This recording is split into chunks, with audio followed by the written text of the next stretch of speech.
We're back to grinding.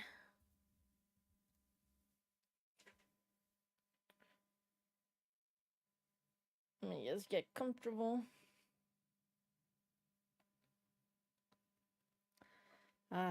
It's super cold here. So I'm trying to get my blankie all around my legs.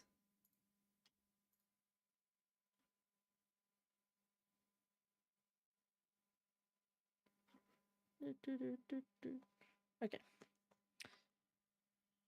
Grab my pen. Checking that I'm in the right layer. I am. Okay, let's get going. Anya's working on some line art today. Face is wonky here a bit. So is the hand, but when is the hand not wonky? I might fix this later. But I was working on Vox over here.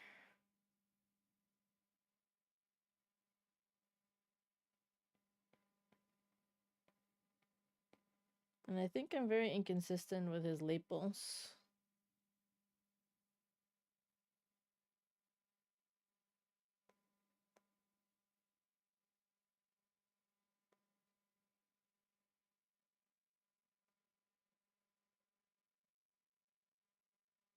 Do I not have a single reference of him? Ugh, it's because everything I keep in Ivis Paint.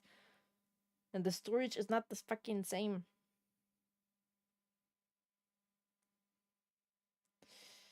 It's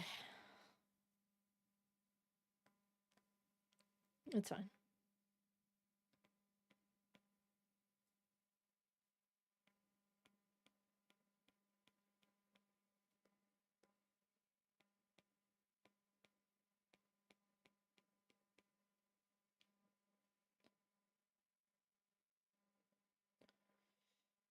It's my fault for always relying on it.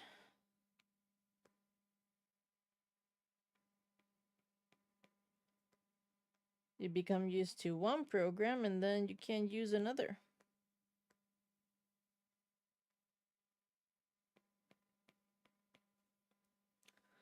Yeah.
Got those white shoulders.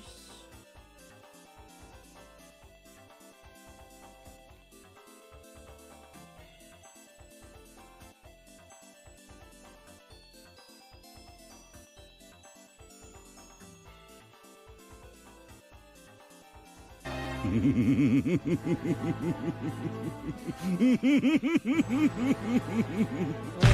この国を救いに来た。俺の名は Don Quixote do Flamingo.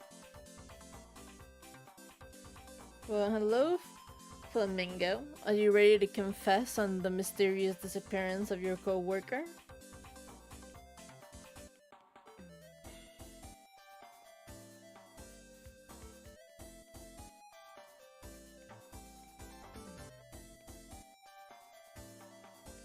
How very convenient that was. I have also been watching like Criminal Minds. I'm taking a break from Stargate and I'm watching Criminal Minds for comfort. Again.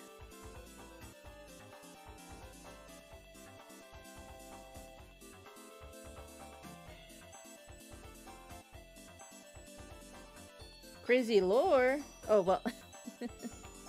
It's because somebody told me that the tragedy of another is the opportunity of one.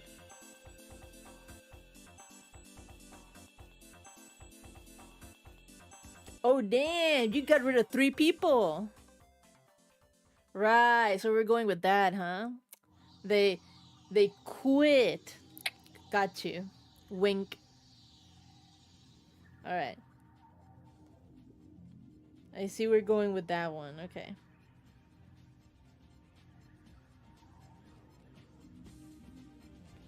I guess as long as you're keeping your job, it's all good.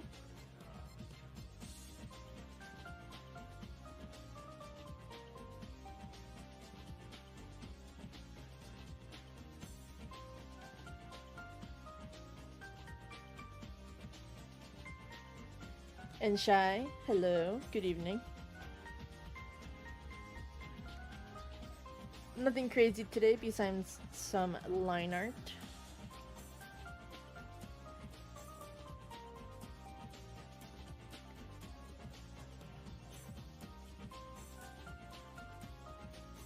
Hello, Kisara. It's been a while. How are you doing?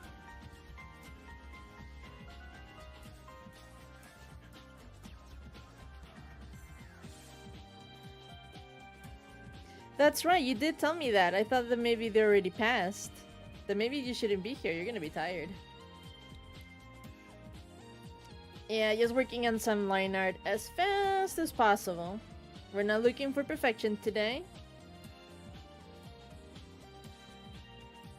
Prefacing that because I'm getting closer to the hands. And we are not here for perfect hands. We're gonna break fingers. What am I missing too? The face. I'm missing the face too.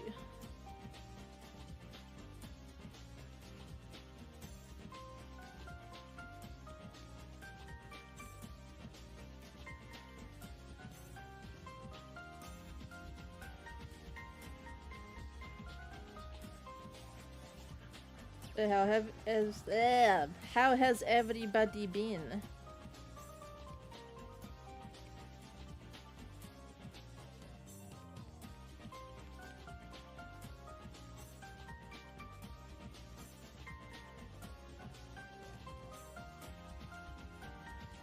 Hey, that's fantastic. That's you just reminded me, there's this online creator that I follow that she makes as she's a software engineer and as a hobby makes her own webcomic, and she decided to design her own web hosting website that she wanted something not similar, she wanted something simpler than webtoons, which is great because posting comics on Tumblr, I don't like it. I hate how you have to navigate Tumblr.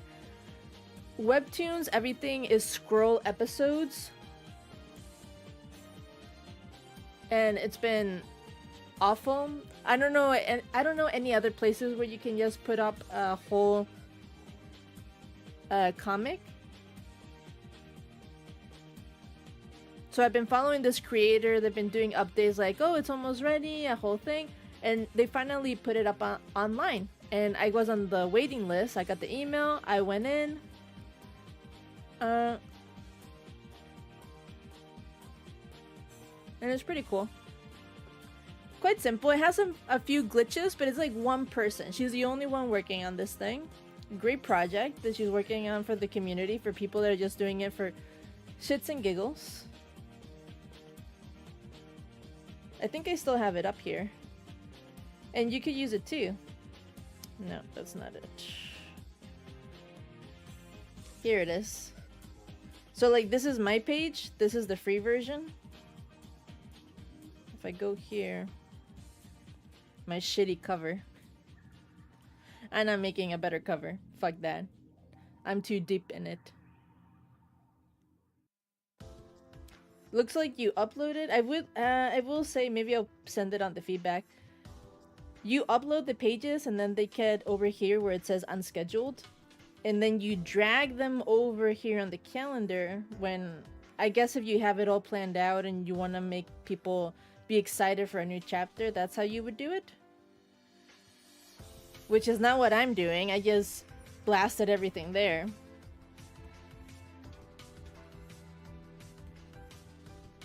It was a little bit annoying that I couldn't select multiple ones. And yes, drop them in. I had to do it one by one.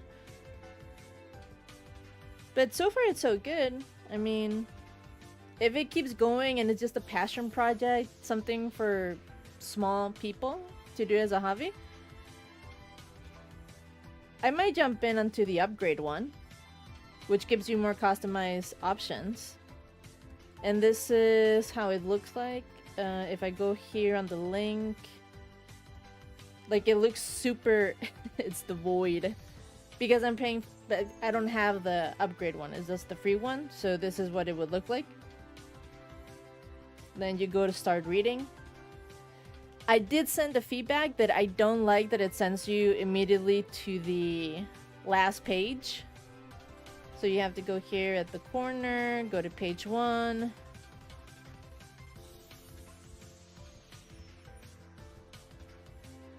And then you start going there. I sent another feedback thing because sometimes to go from page to page, the thing glitches out. I don't know. I don't know if it's because it's a tablet that I'm on and not a desktop.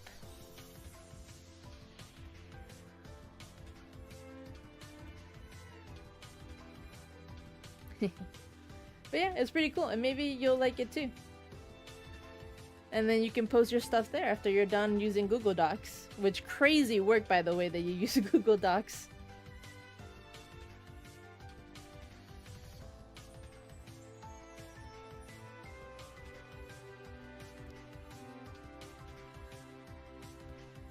Oh, sorry, Brian, I was showing off. I always want you to leave? Leave where? The mortal plane? Maybe.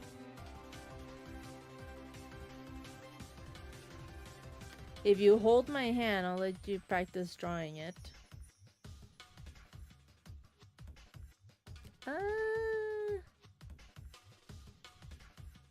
I'd be concerned. What? What does that even mean? I don't like that one.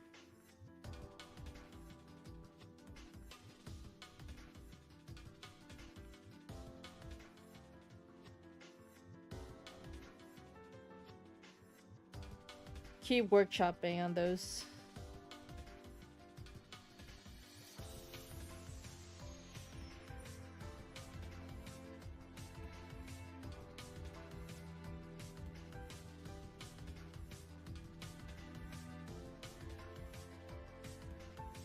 Oh, well, script writing, I guess. Sure. I mean, good old paper could have worked just as well.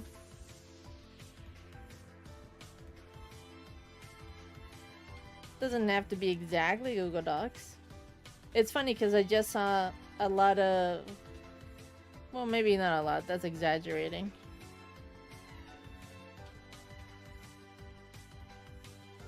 I saw some TikToks, office TikToks, talking about like, if your company, if you start working at a company and they're using Google Docs, then start looking for a new job because they are going under.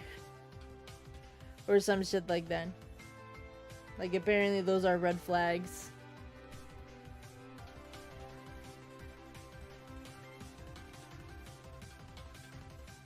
Yeah, it doesn't sound as good as you think it does, Brian.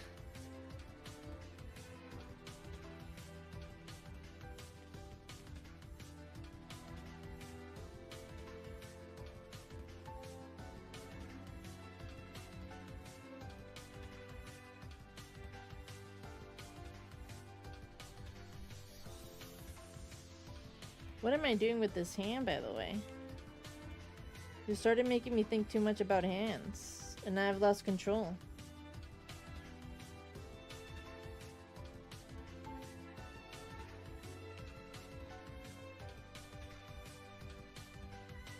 What's your manga about? If we might be so honored to know. Fuck it, I'll just leave it like that. Oh, wait, face.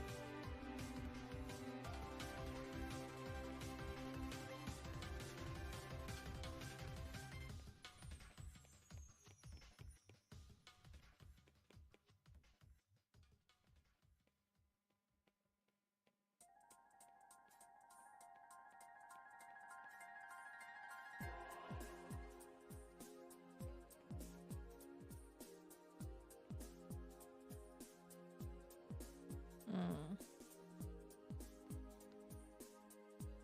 2036, Jesus. Nah, you better think of a better one by 2028. That's your deadline. You think I'm gonna give you that much of a leeway? Fuck no.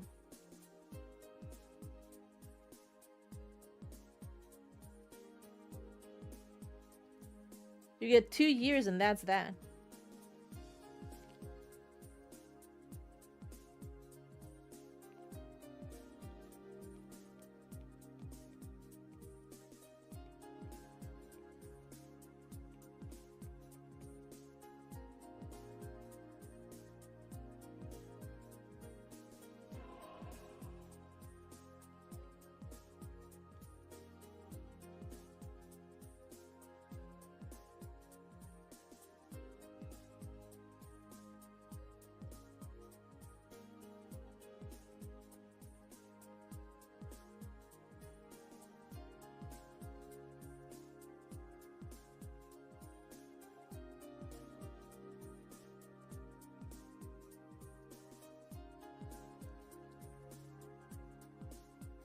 I fucking knew that we were trying to find loopholes. My OC manga is about my main OC's dad, named Yami Hinasuki, about how supernatural beings were once hunted in centuries, and in fear, not knowing how humanity is in present day.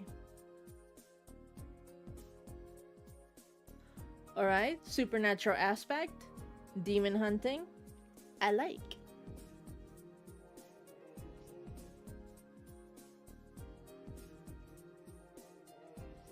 Is this the same OC whose name was Haruhi? Or am I confusing it with another? Haru something. Or Hira?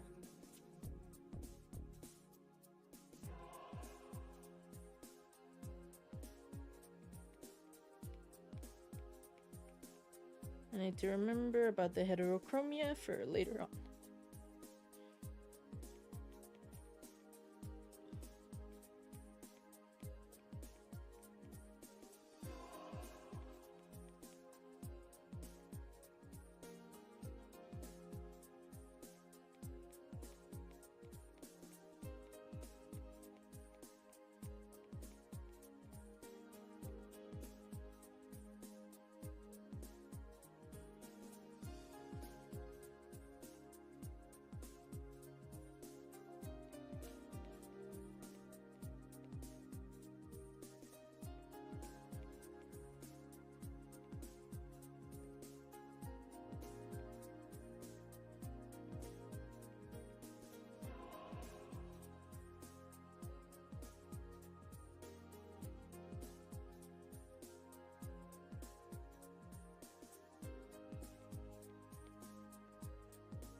Yami is given a villain mission that is found to hurt and destroy their rival.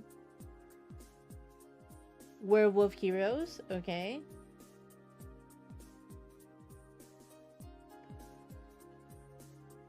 So immediately we get a love interest. Okay.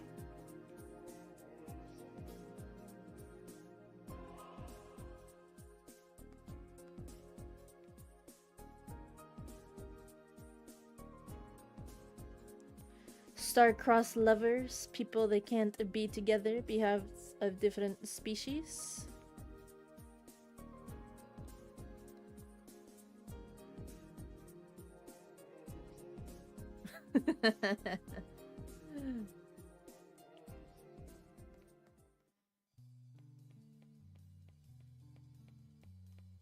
And the disastrous life of Brian continues. What other horrible things do we find out, Brian?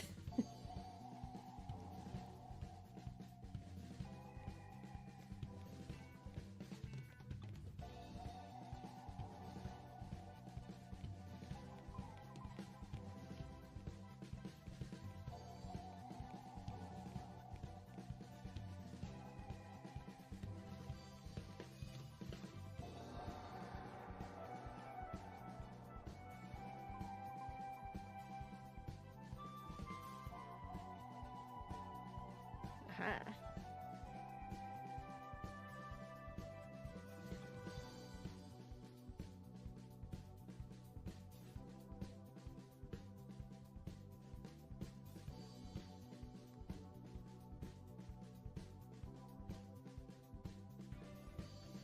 Alright, I dig it.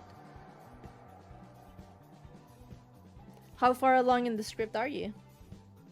Are you gonna... How far... No, in fact, better question. How far are you gonna go before you start drawing it?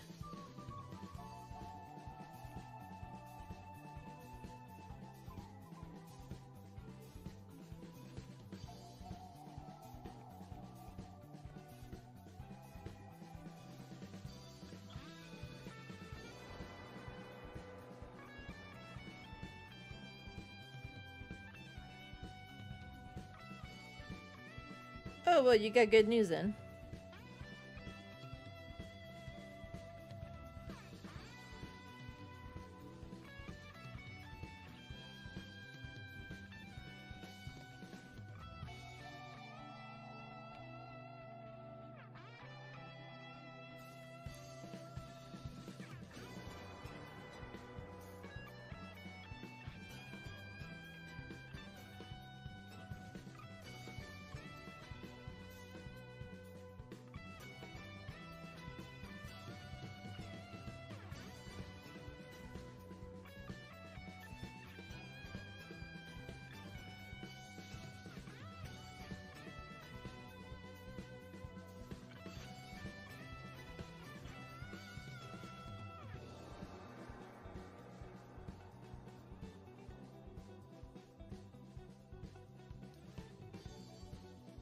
Okay, I think the eyebrows look much better now. It is a forbidden love between a werewolf and a vampire. Oh, okay, I didn't know that Jamie was a vampire. Okay, we're going with the classics.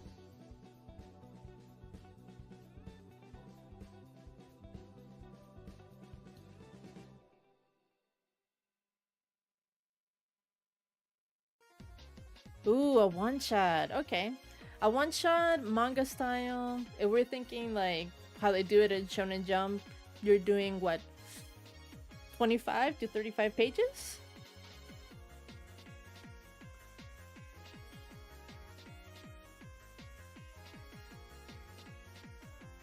The bloodline ends here.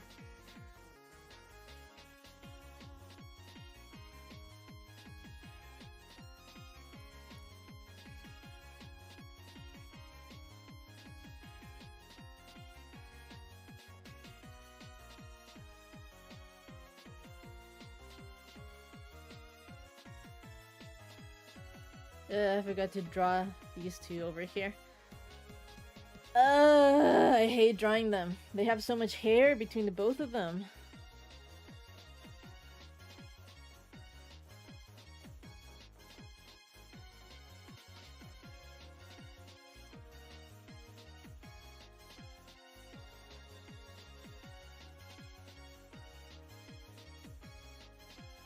What? So you're what? The granddaughter? Are you? Oh, that's why you're half and half. This is the story of your parents. Ah, I'm dumb. I'm a fucking detective. See all those criminal minds watching? They're making me observant.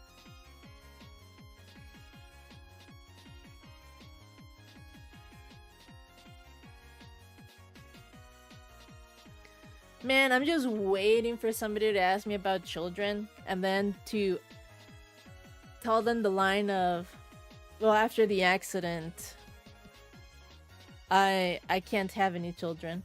I just want the satisfaction of really making somebody uncomfortable as revenge for daring them to asking me about the continuation of my bloodline.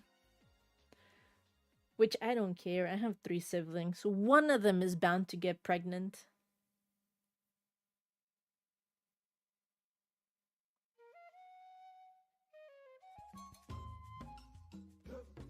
I am not needed to continue this legacy.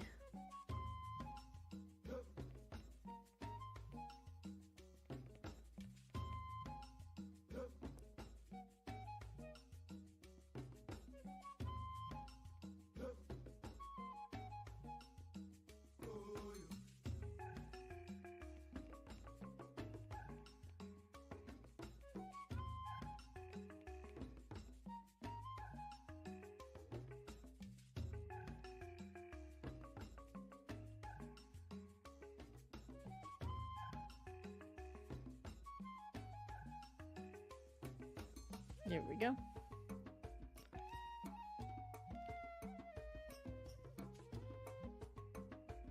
I hope we'll be able to see some of your one-shots soon. And that you keep at it. Although, take some breaks whenever you have to. Wait, that was a Markiplier thing? Markiplier, oh, okay.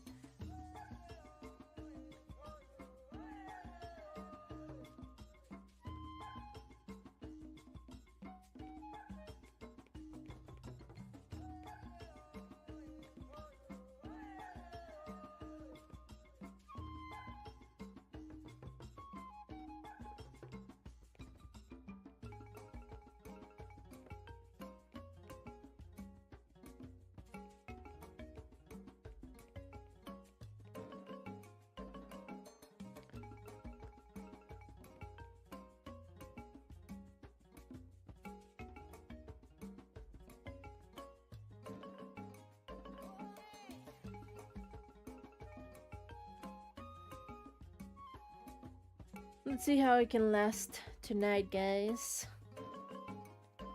Tomorrow, I have no work. So I don't have to worry about not being here. Si quieres, toma un descanso. Fuck! ¿Quieres agua? A mí me gusta el agua.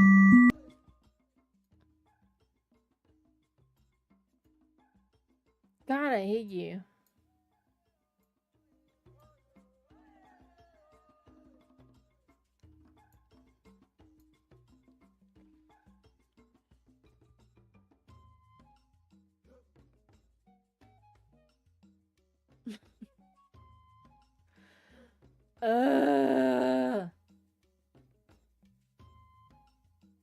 Skiplum hates you too. That's why you can't catch the thing.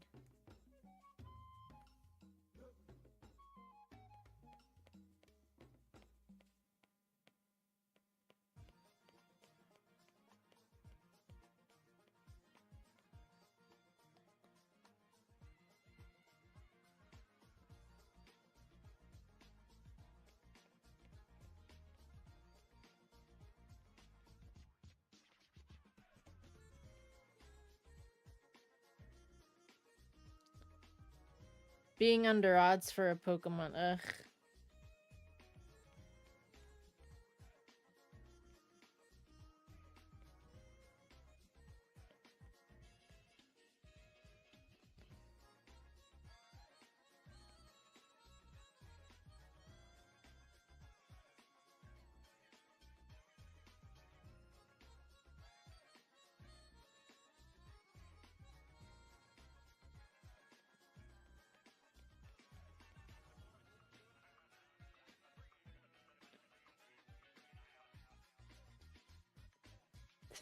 That's kind of. Why are you saying it like I do that shit?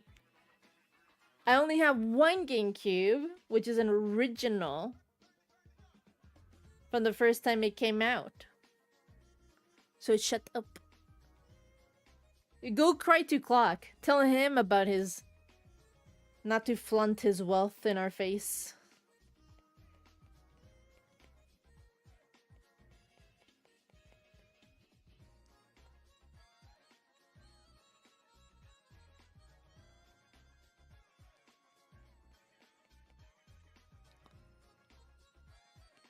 You could always do like 16 dolphin windows.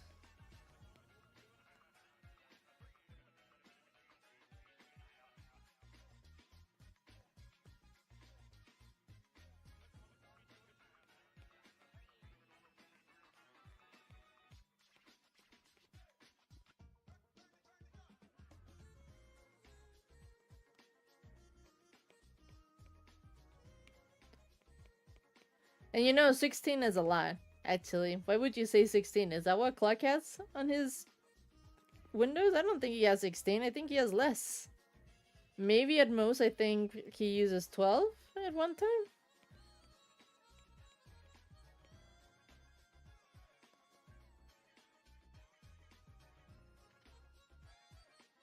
That is true. You could also stop with the nonsense of catching a different pixelated Pokemon.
Yeah, I'm getting much better at this.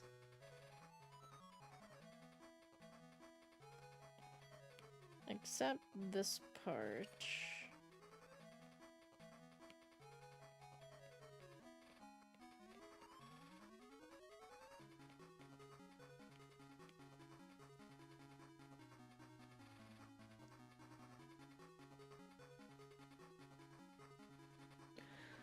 Speaking of Criminal Minds, has anybody seen this show? This show called The Prodigal Son. I just became aware of it. It's on Netflix.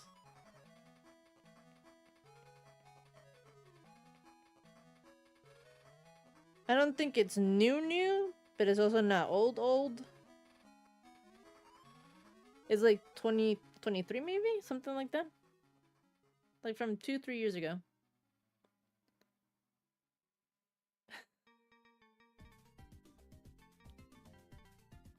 So, I will never not hate shiny Pokemon hunting, even if it did bring me to you, to Clock, to even Smoke.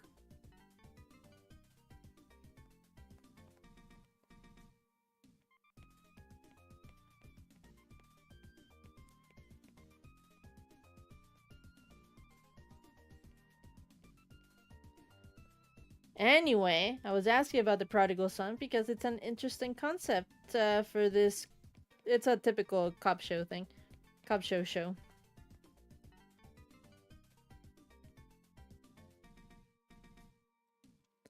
But the premise is that the also Dr. House super observant main character of this show, his gimmick is that he's super traumatized because his father is a serial killer, killed so many people.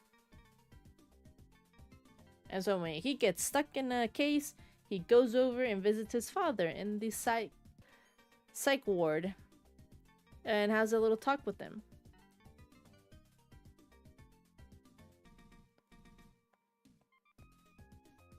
And it's like, huh, interesting. Of a family still trying to have connections with this man that killed people. Well, not that they want to. The show forces them to.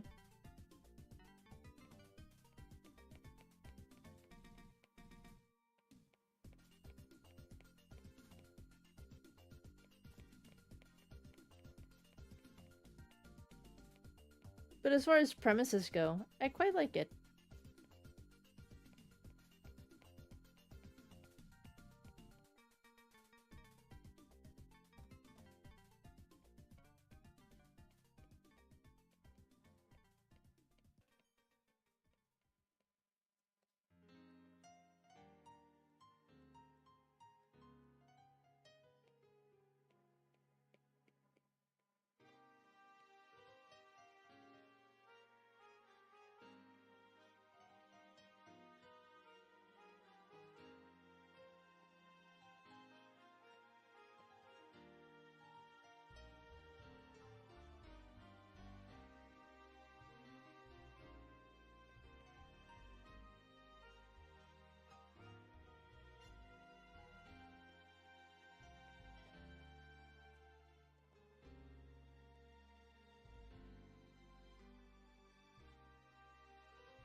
This is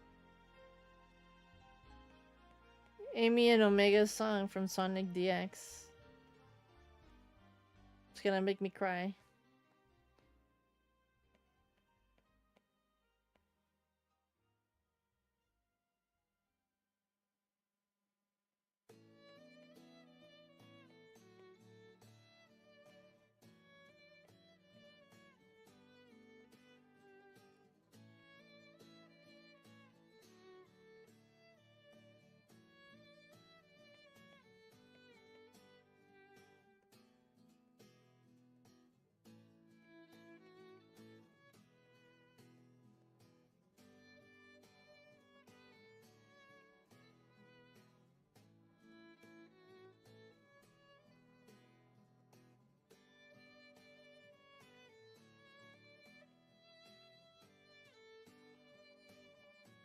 What the fuck does... What? So you...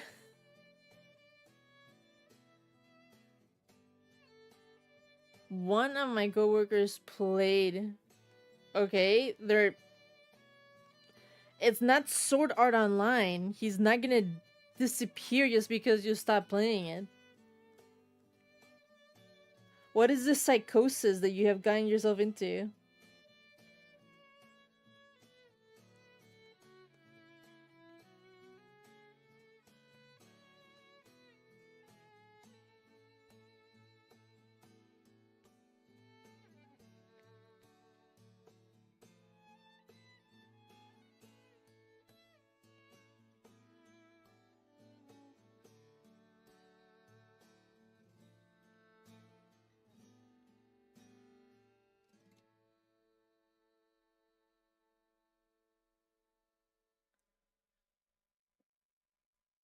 Yeah, but you know, normal murdery stuff.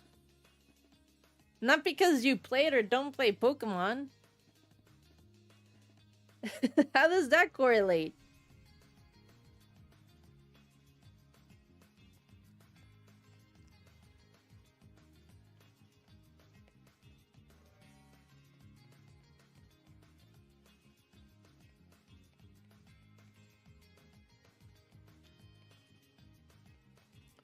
We're gonna do the lazy fingers.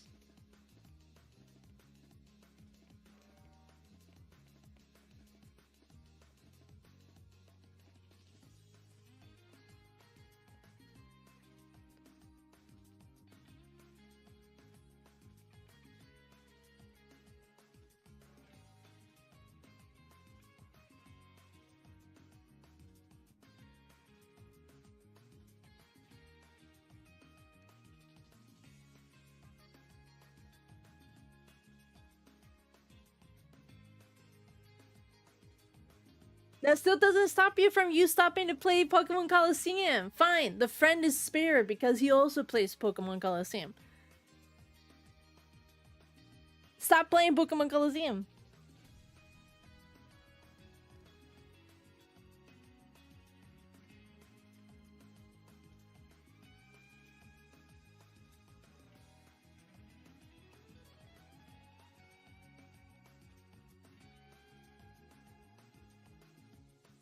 My argument wasn't even that you stopped that you stopped playing it, but now I'm gonna commit to the bit.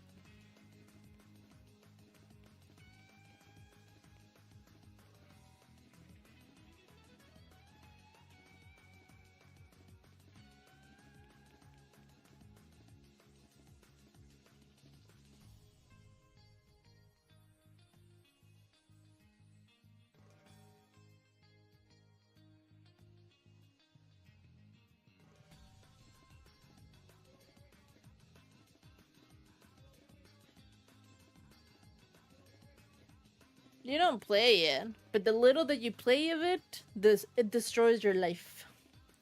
Nothing good comes out of it. Do you want to be that clock? Insufferable.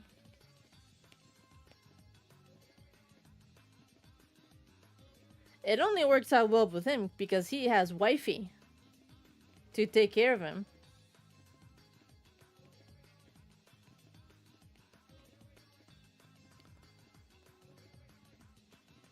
But take away wifey and nothing. He will be lost.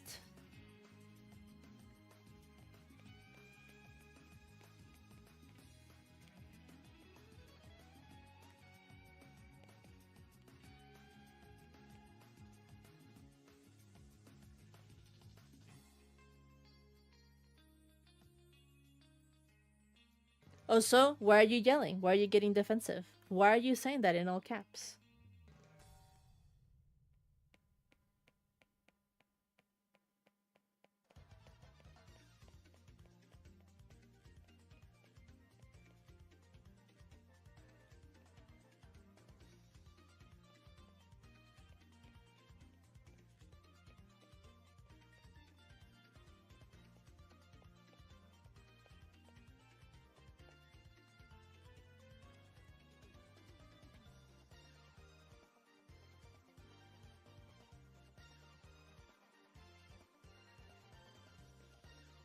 What? What?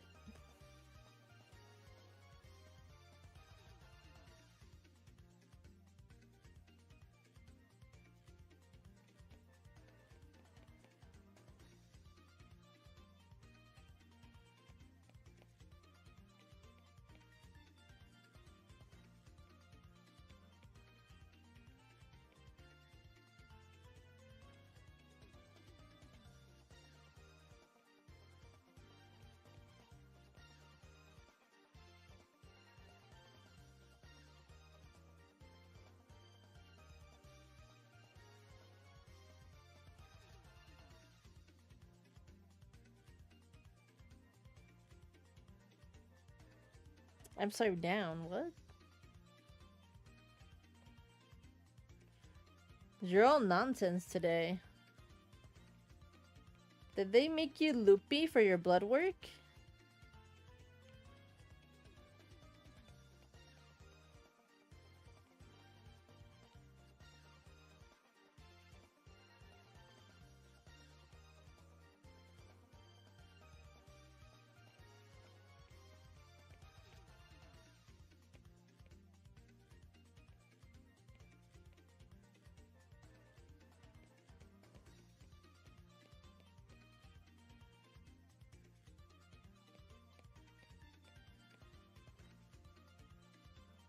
I've never had the need to, no.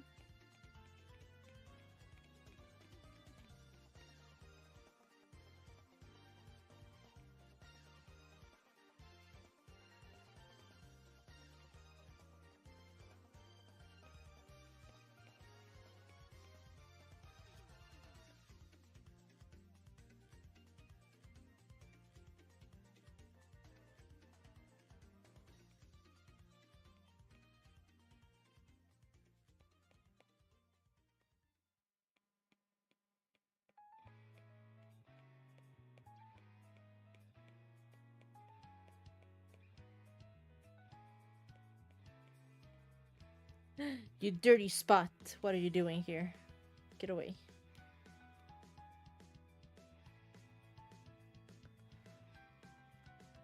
I still haven't passed the Roaring Giant or Resident Evil 2, so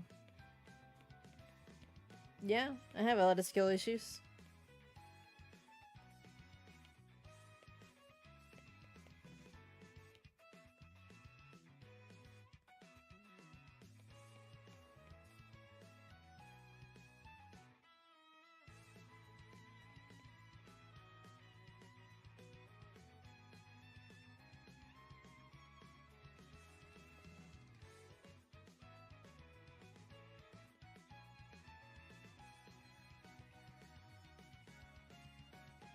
Who?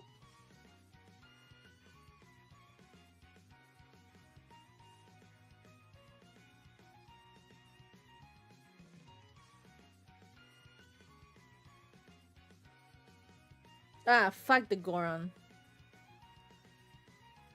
Oh, that's right. I haven't. Technically, I never finished any of the Zelda games. I only went as far as finishing almost every single conceivable mission except fight Ganon. Because I was too scared. Well, except in the tears, because also the below, it scared me. So I legit just ignored it.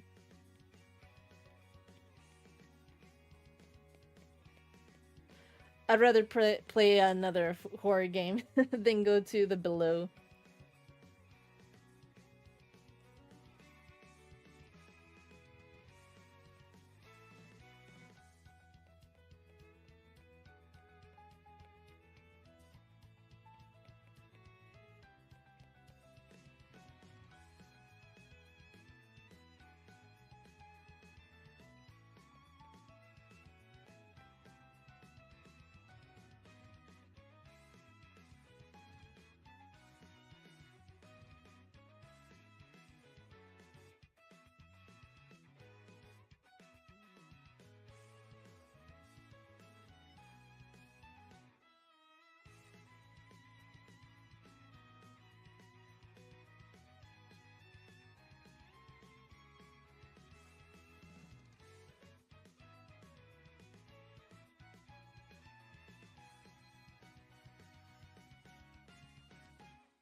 I forgot Charlie's other hand over here.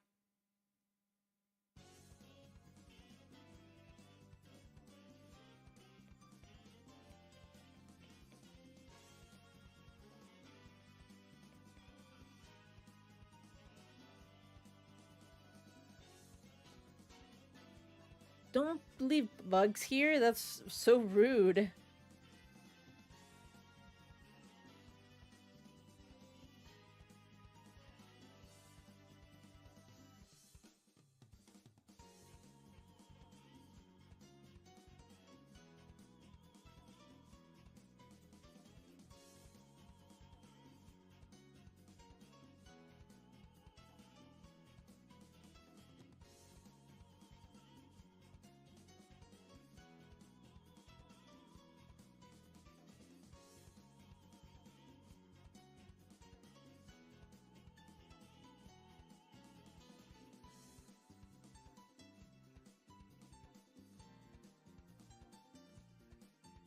Oh, please. You wouldn't hesitate to bring more. They multiply so fast. It probably already has eggs.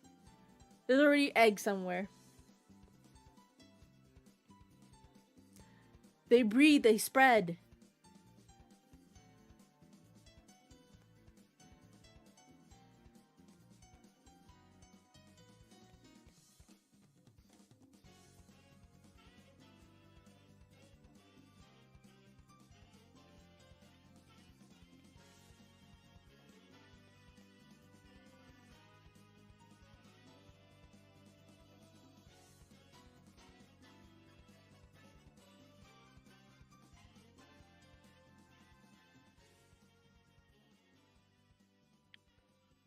Yes.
Thank you for the stretch.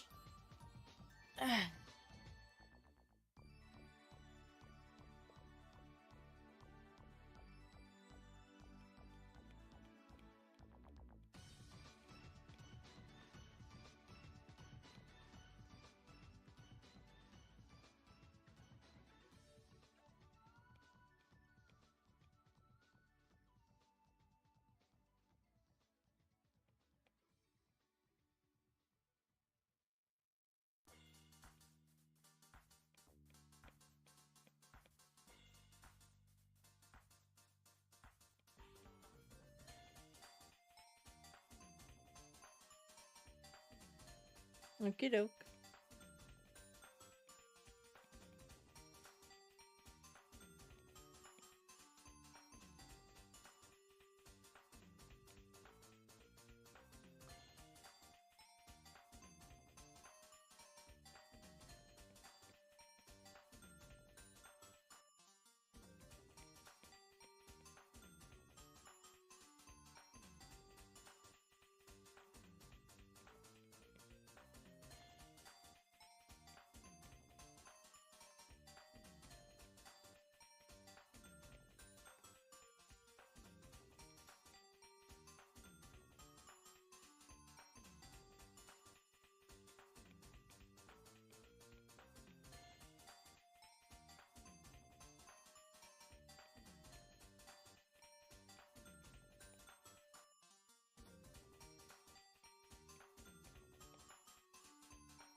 Well, Yami is a very common villain name, seeing as it just means darkness.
I found another creator that has to do with Yu-Gi-Oh! Duel Monsters too.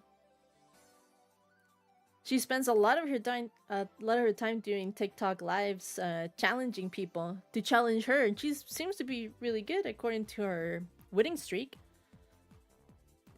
I started sometime just spectating.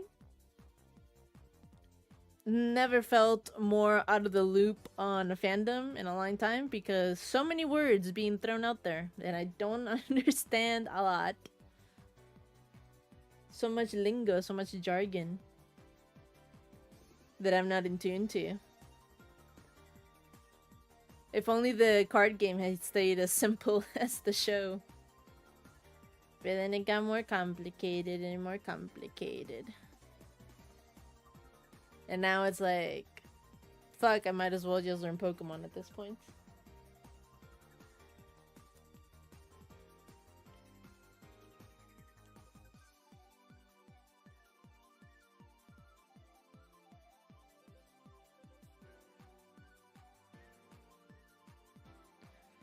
Yeah, the meme of the Jargreed.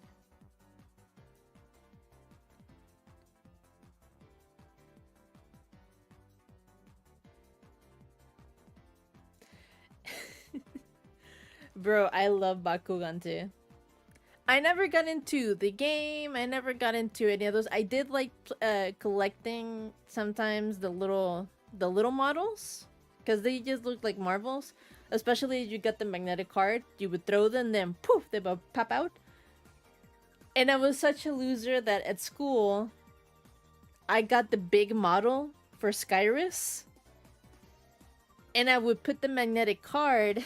I would put the magnetic card under my clothes, under my where my shoulder is, so then I could put Skyrus on top of my clothes, like in the show, so it would be on my shoulder, and then just walk around with it. Skyrus was a bit of a heavy toy, so I couldn't. It wasn't a natural walk sometimes. It looked very awkward, but I felt really cool at the time.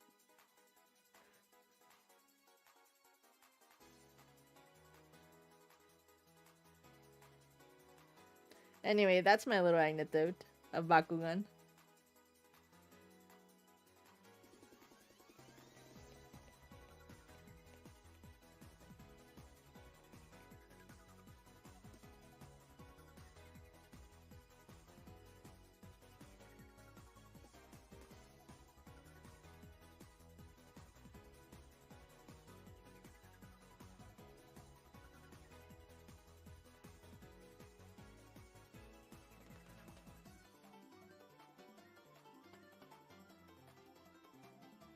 Who was supposed to be a dark type user?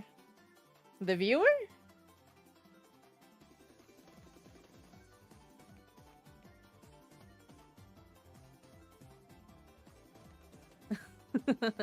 Sure, walking around with a Bakugan on my shoulder as if it were a parrot. I'm not talking to you, Siri. Get the fuck away.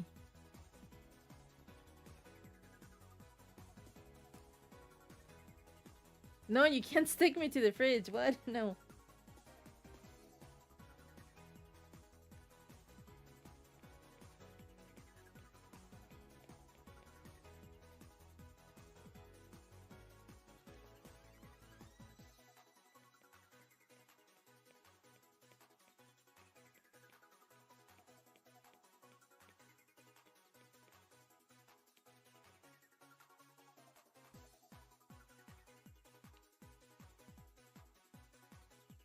Man, I miss having those little toys. It's one of the few that I think I definitely lost somewhere.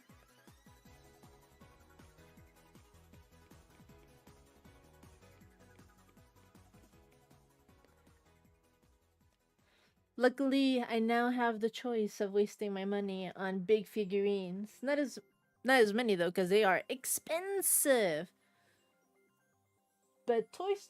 I mean, I got my Doctor Who screwdrivers, the 11th. I have two actually. Would those be considered toys? I wonder. What else do I have?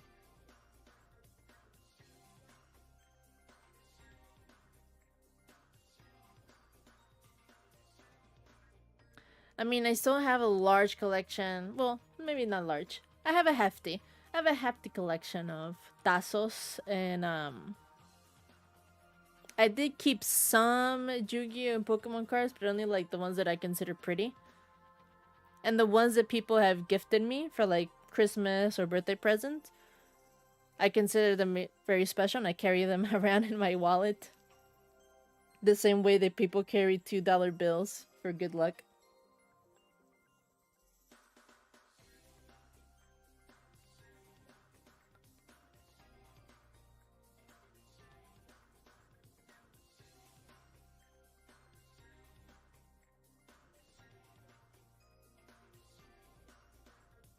Oh man, you're throwing out concepts.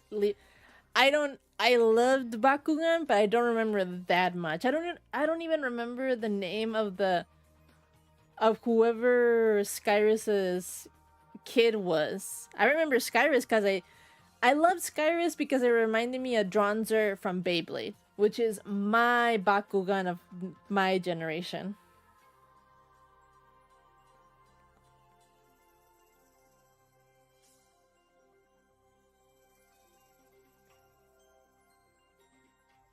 I never ended up collecting Beyblade.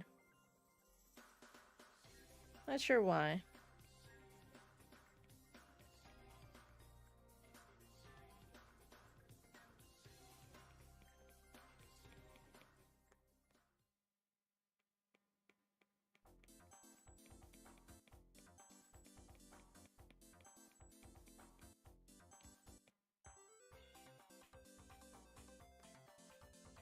But people that did have them, it looked like they had so much fun. And I've seen that they've gotten so advanced. I think we're closer to having a real life Beyblade battle the way like in the show than a Yu-Gi-Oh battle with holograms.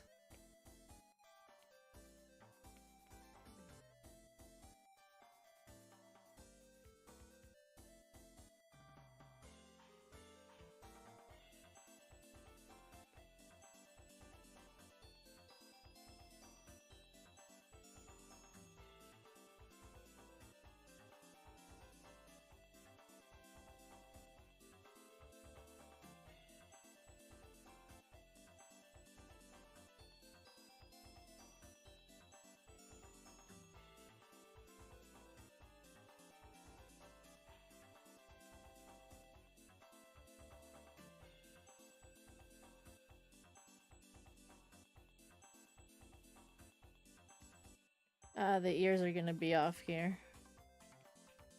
Oopsie doopsie.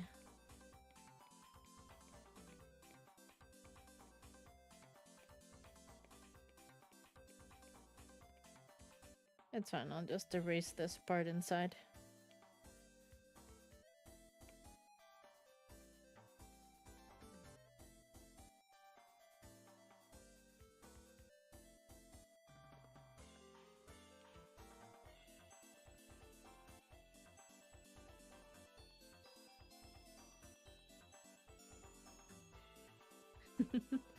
They do. They always seem like that type of toy that it didn't really matter if you didn't know the lore of it. It was still pretty fun to play.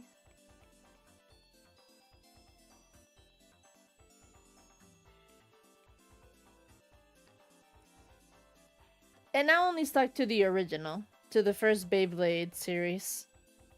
I never really tried getting on the new generation ones. They kind of started going the same route as Yu-Gi-Oh! Like the main protagonist started going crazier and crazier. And both hair and power, like I felt like kind of like with the new Dragon Ball Super. Like after you open up the whole multiverse, like what else are you gonna do? Like now you're not only the strongest in your world, now you're the strongest in the universe, now the galaxy, now the multiverse. How much more can you go after that?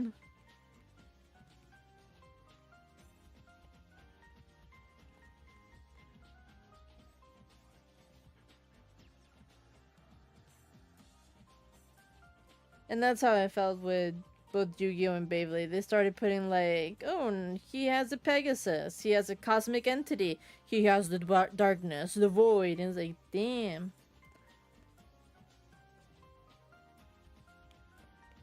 Well, what can these kids fucking do then? The villains are probably the victims here.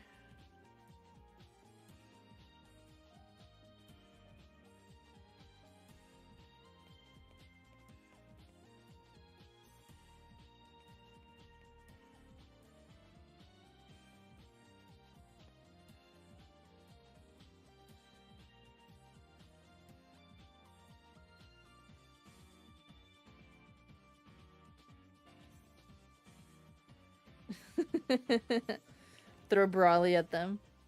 Sure. Maybe now they will learn their lesson. These bangs over here? No. I made them way too big.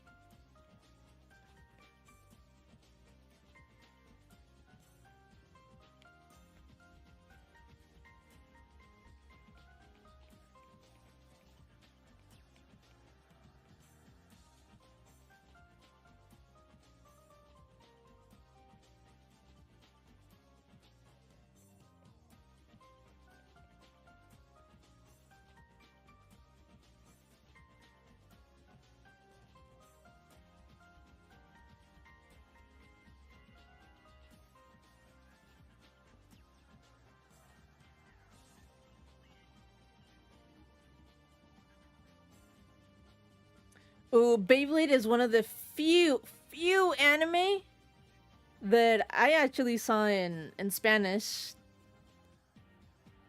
So I can relate in that regard. The one in my head is the Spanish one, and that one is so cool. Anime in that time, when it comes to openings, are so much cooler than the ones in English.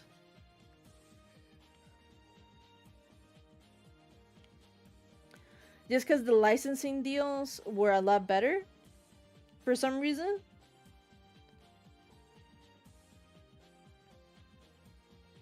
And they made the creative decision, you know, like now it's super popular, like there's so many cover artists that do a fantastic job of keeping the soul, the essence of an opening, and they just adequate very well the lyrics into their language, which is appropriate and good translation, instead of making their own original one, which, okay, sometimes it can be good. Like, it's really funny now, the One Piece for Kids opening, but they robbed you guys of a good opening with We Are. And then you have the Digimon. Digimon in English is just Digimon, digital monsters, Digimon, the monster, like, what the fuck? That's so boring. It's nostalgic, fine, but it's boring. It's so boring. Thank God I grew up with the Digimon Spanish one. They just grabbed the Japanese one and translated it in Spanish, and it's so good.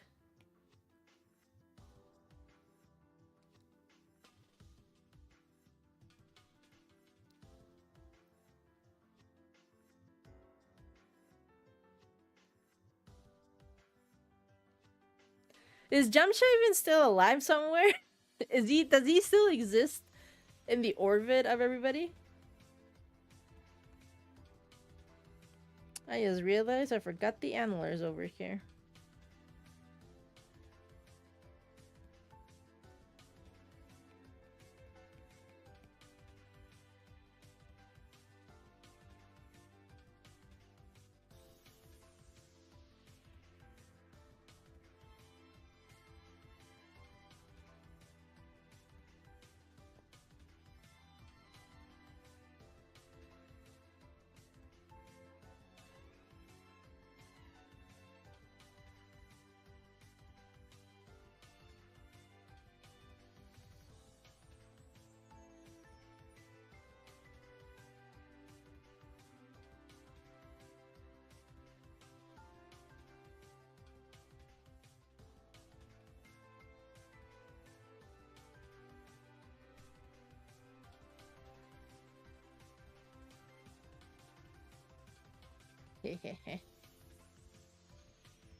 Save the world through baseball. Yucky. Nah.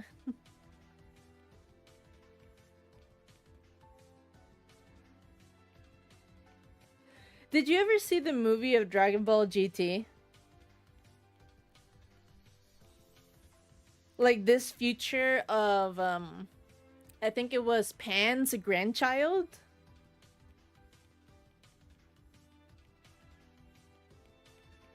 Wanting to win a tournament, I think, and they're struggling financially. It's so there's a side of me that loves it because it went depressing, and I love depressing shit. I love to suffer. I'm a masochist. I love my angst. But also there was another part of me that's like, what is this? Why did GT try to end like on a very positive note, and then fast forward to the future of Pan, where she is struggling with finances, her grandchild hates the family legacy, nobody knows anything about the Saiyans or anything of like alien race, I guess. Bulma's family like fucked off, never helped them maybe. Like, what is this? This is so depressing, dude. And you see Goku's spirit helping his, I guess it would be his great-grandchild.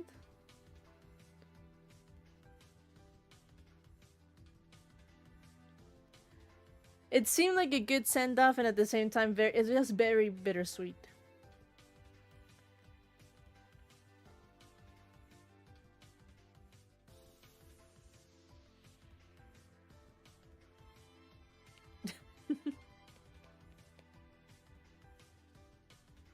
It made me cry. I will say the movie made me cry.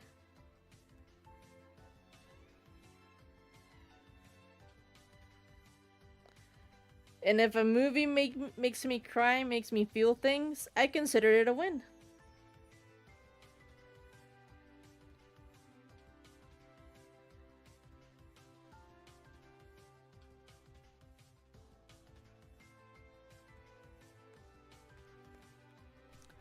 But after Super, I feel nothing for Goku, to be honest. People need to stop comparing him to Goku versus Superman, because, like, you know what? I'm gonna go with Superman all the time. Not because he might be stronger or weaker, but whatever the fuck is wrong, I have a feeling that Superman will actually go for bad for me and will try to save me, a stranger. Goku will fucking leave me to die if there is no fight in him. He don't care.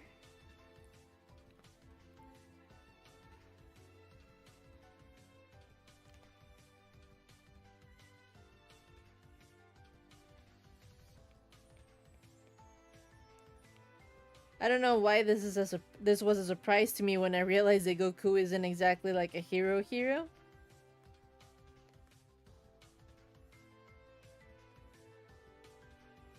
I broke Alistair's neck again.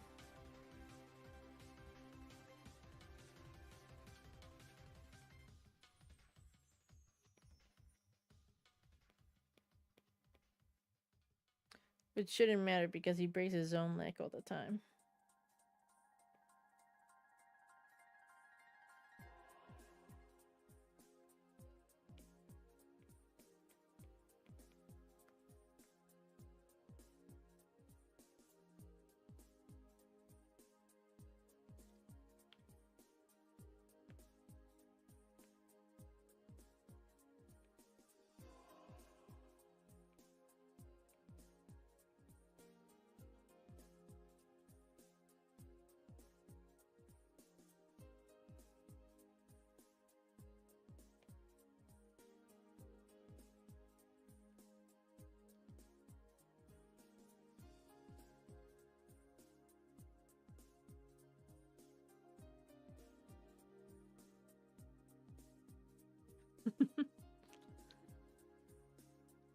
There were quite a few things that GT left out, I think. My memories are foggy at best. GT was definitely, I mean, I didn't hate it as much as the diehard fans hated it. I remember some of the beginning, the fusion that they do. I think that's the only one where Goku and Vegeta fused so far. I don't know if in Super they did, but I think that was the first and only time at the time when it was coming out that they only ever did that.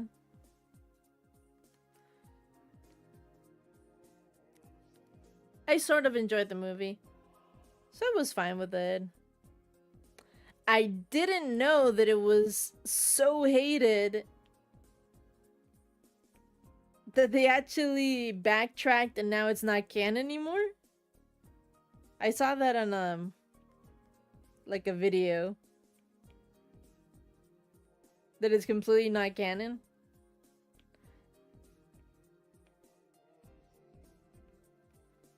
I can't remember the last time that a franchise did that they created something so bad that they had to be like, you know what? This is just a different timeline. This is whatever, guys. Borrón y cuenta nueva. We're just gonna start from scratch.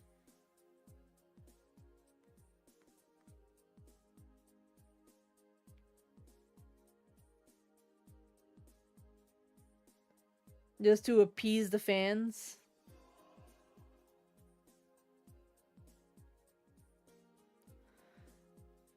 I mean, Game of Thrones didn't walk back their horrible ending. Star Wars doubled down on all of their horrible decisions.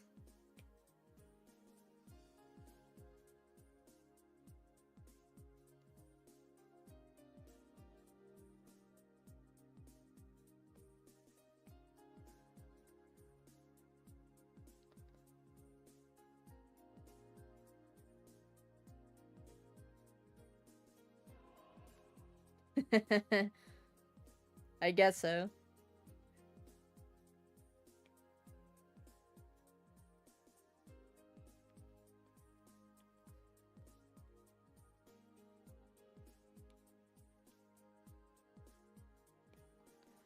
I wonder if the movie will ever get a live action remake. Or if nobody will ever try anything ever again. Just because of that one movie.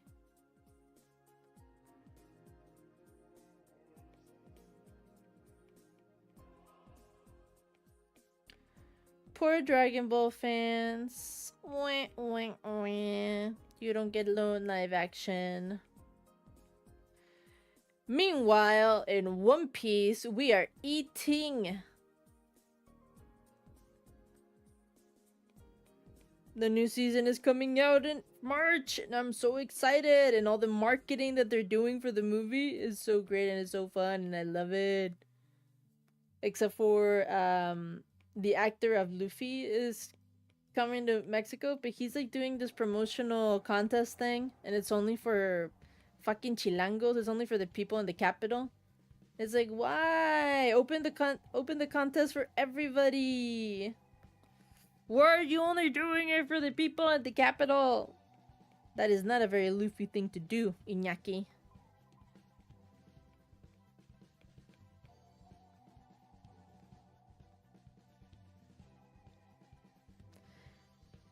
But it's probably because they want to invite the people in the contest in person.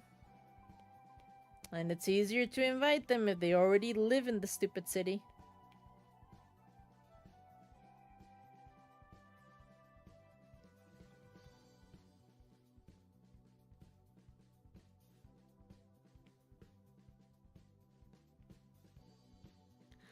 I think people need to settle down with their expectations, you know?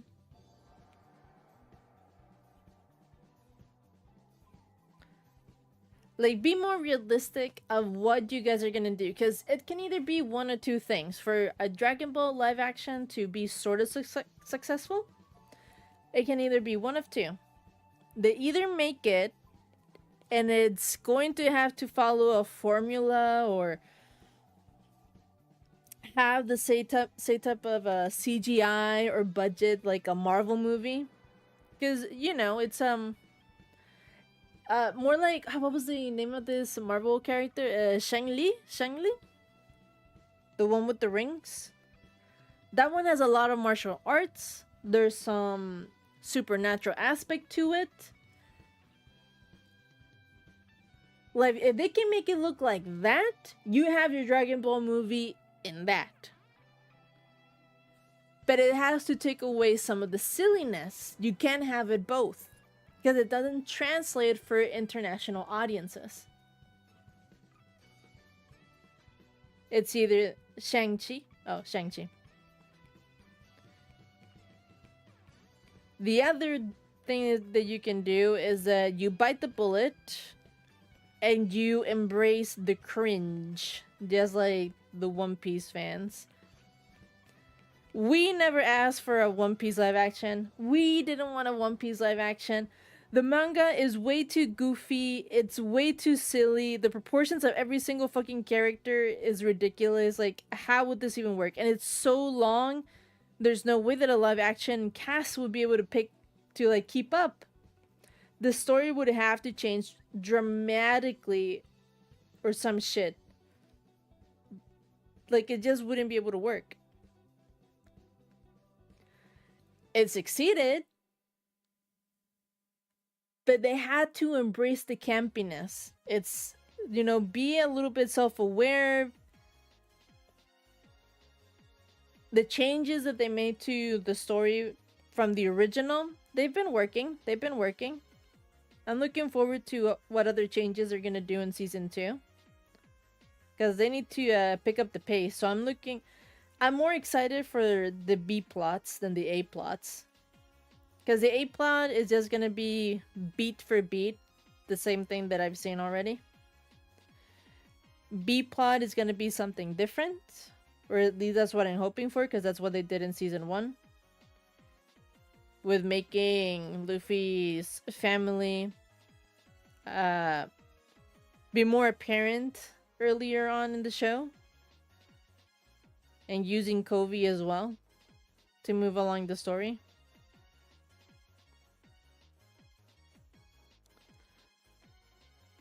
They could do the same thing. They could keep on doing the same thing.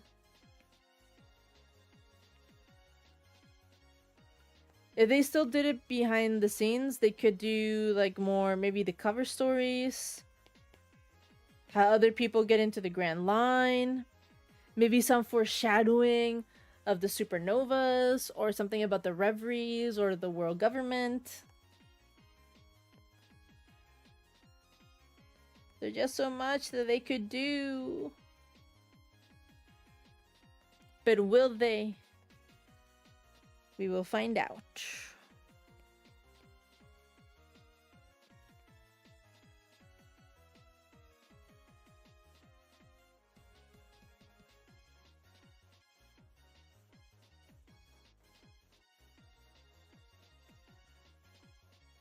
Anyway, that was my passion to talk about One Piece live action.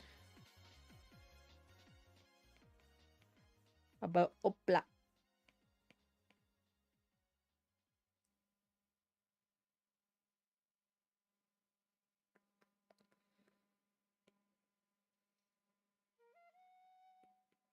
Al, your face looks a little bit different over here. Are we gonna do something about that? No? Okay.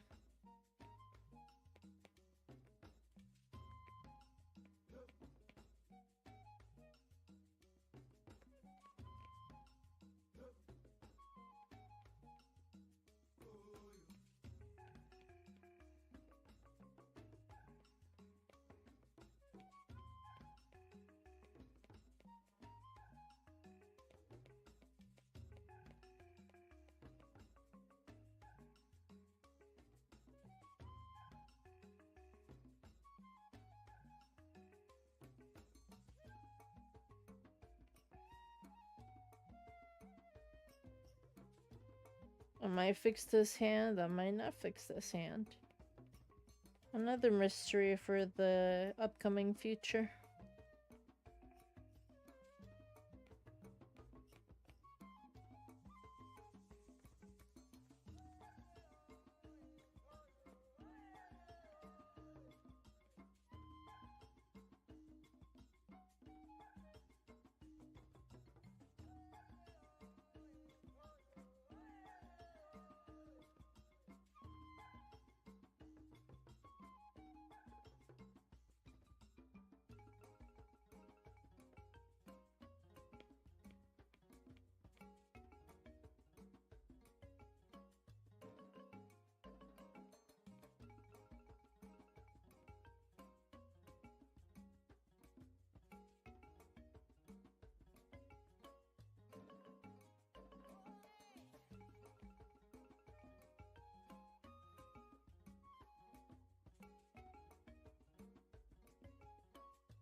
The car slide.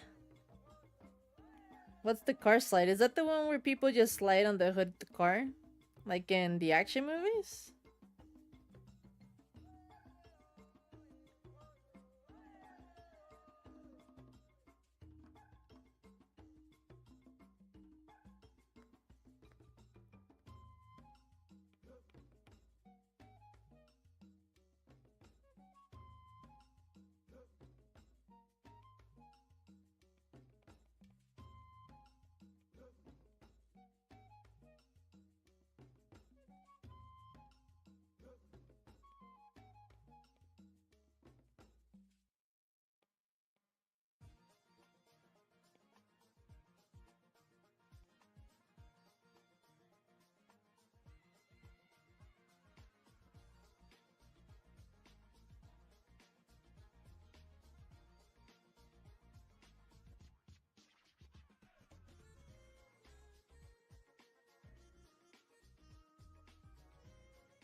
What do you mean using his head? How does he slide using his head?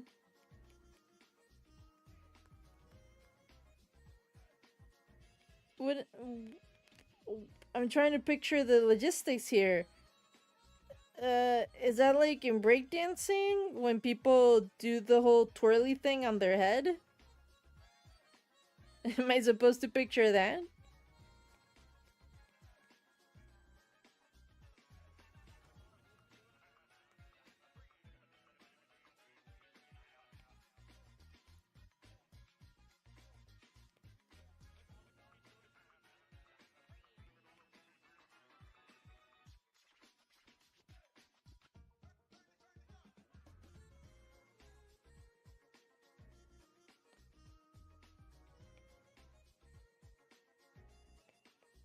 Lovely, I can't see Goku breaking his neck.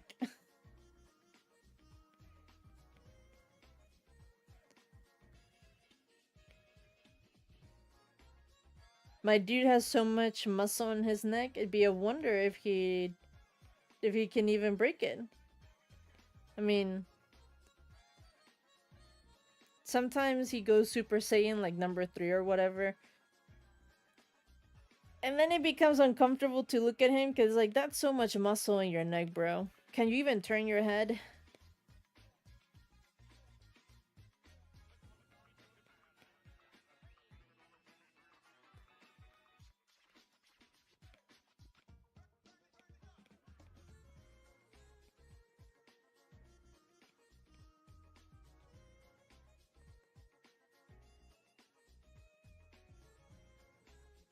Life-changing material.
What, slide everywhere? There's a lot of things that he could have done that he didn't.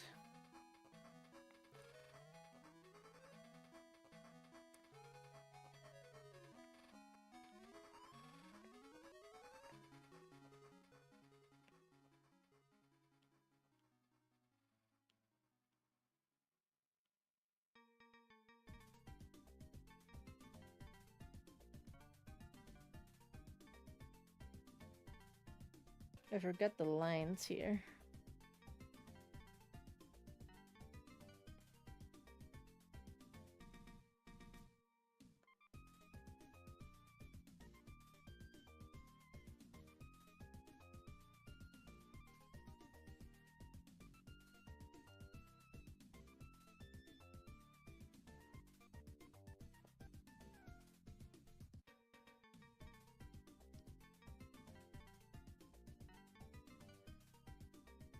Okay, I'm quite happy with how this page turned out.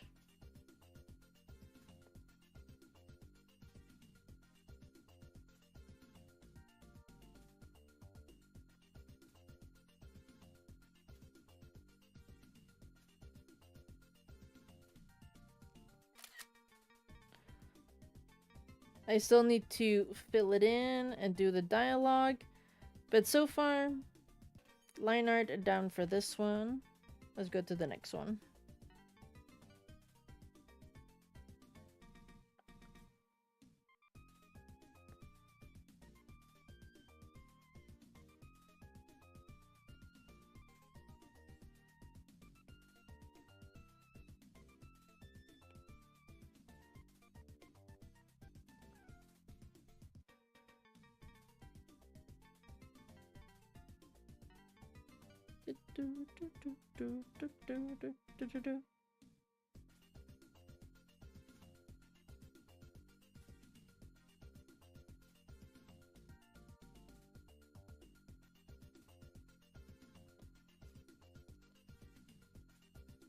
Oh my god, Os, ¿qué haces aquí a estas horas? ¿No te tienes que ir a mimir?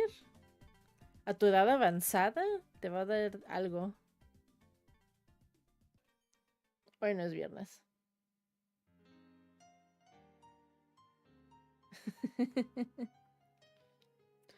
I hope that this joke kind of lands for this page. Because Vox is trying to get his shark back. Alistair bonded with it. So this is just a page of like Vox trying to be like, hey, okay, so come back with me. And he doesn't. And then he's gonna freak out. Like, what the fuck? Why doesn't mean a dog love me anymore?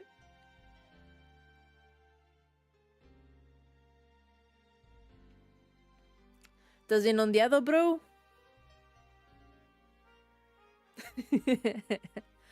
¿La universidad ya te está dando golpes o qué? Ah.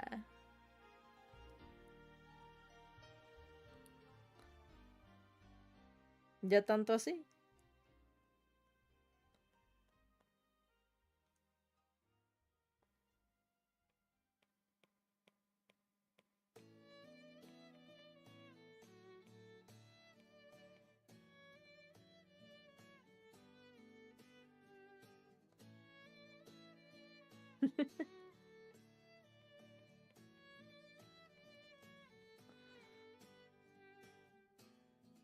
Oh, déjate enseño algo, Oz. I'm gonna show Oz the comic hosting website. So bear with me for a sec. Oz, te quiero enseñar algo. Hay una creadora que sigo en TikTok. De que es ingeniera en softwares. Y me ha gustado mucho de que ella hace también cómics de pasatiempo. No vive de ello, lo hace de pasatiempo. Y quiso ella diseñar su propio sitio web para que gente pueda subir sus propios cómics. Y he seguido todo su transcurso, así todo genial esto como para comunidad chiquita de que les gusta hacer cómics de pasatiempo. Y ya por fin se hizo activo la página. Se llama... Está arriba, Webcomic Studio. Y quise ya usarla. O sea, esta es mi página.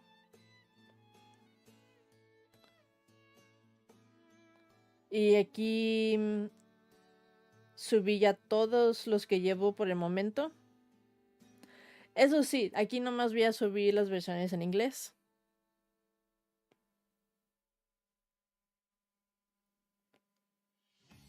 Tengo aquí un pequeño... Ah, no.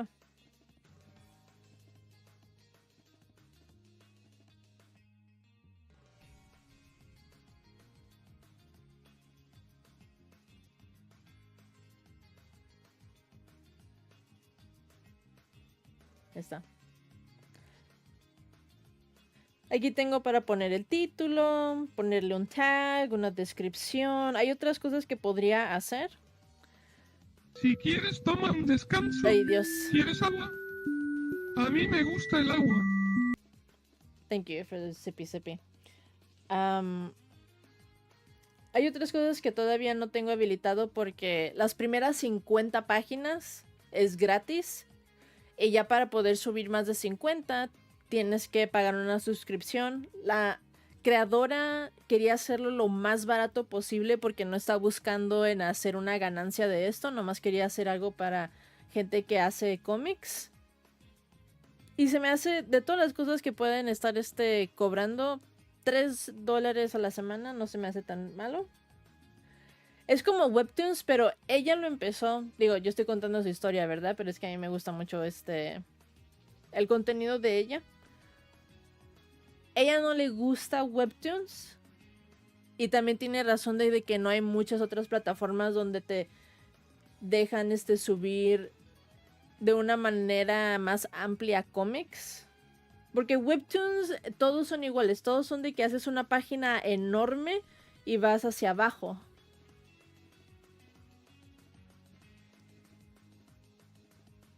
Entonces en se puede ver aquí, o sea, aquí puedo yo escoger Yo ahorita le puse de página por página, pero también podría poner que sean 2 páginas o que sea como webtoons, de que sea hacia abajo, tipo scroll. Puedo poner mis otros links, otros... Ya cuando pague la suscripción podría ver mis analíticos de si gente lo ve o no. Y luego si me meto al link, esto es lo que se ve si quieres ir a leerlo. Se ve bien vacío, bien básico. Ya que le haga un banner, una mejor portada, tal vez ya lo mejoraría. Pero se me hace chido. Ya le pones en Start Reading para leer. Página 1.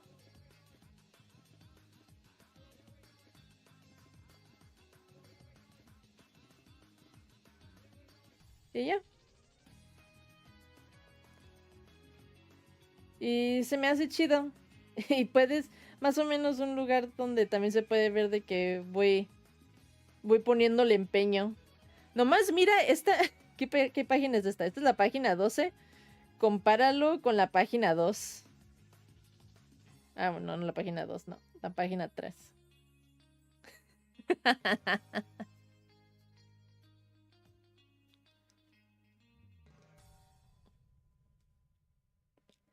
Pues sí podría pasarlo.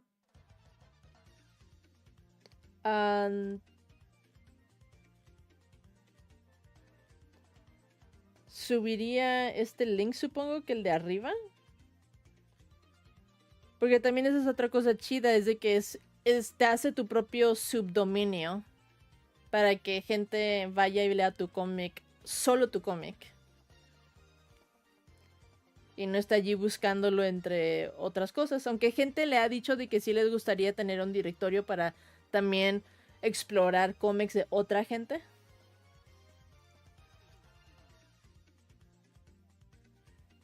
Sí, está chido. Me gusta mi progresión. Los subiré tal vez después. El link.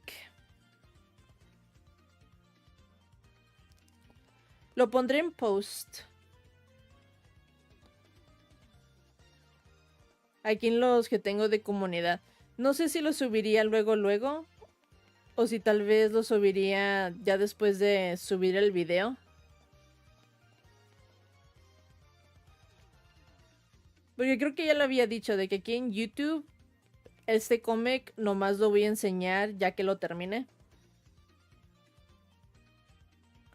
Entonces si lo subo editado y hay gente que no quiere ver la editación con mi horrible mi horrible edit bien macuarro que voy a sacar, lo podría poner en la descripción de que, hey, si no les gusta de esta forma, también pueden irse a este link y leerlo a su paso.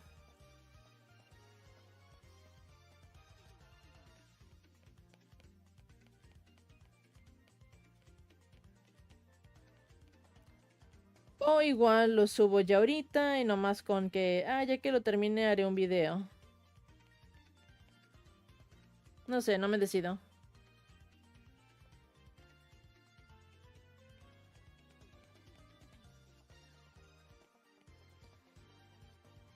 Alright, I'm done explaining to Oz everything about the comic web hosting thing, which I'm happy with and excited.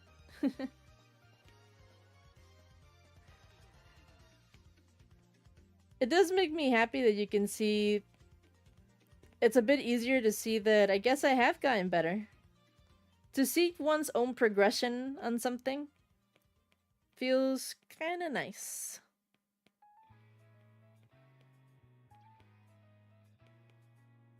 It's not the whole improvement, but I have improved somewhat.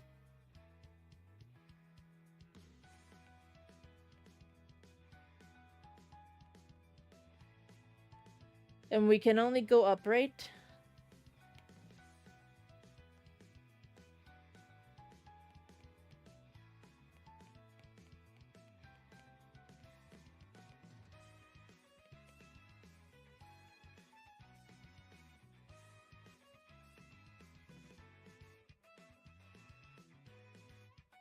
ya viendo después de cómo arregla más esa página web y la chingadera, tal vez sí agregue la versión en español, pero no sé si, o sea, no quiero congestionar el sitio, mi página. No sé si los haría, si me dejaría hacer como un anexo al final para que estén juntos, o si sea mejor de que los separe para la versión en inglés o en español. O si siquiera valdría la pena, porque no sé si Raza le gustaría irse ahí.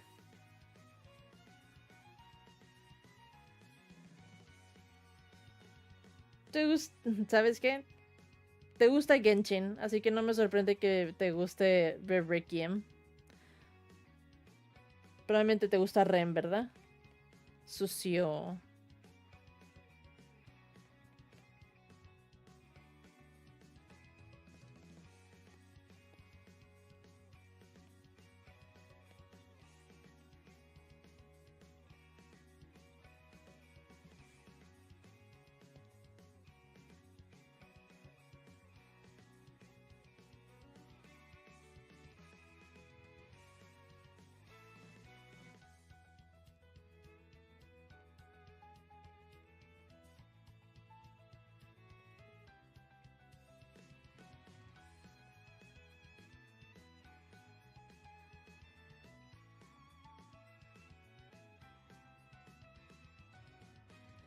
Ah, qué güey soy. Yo pensé que hablabas de Requiem como del anime ReZero. Y como tiene unas morras que todo el mundo está allí, jalándosela por ellas.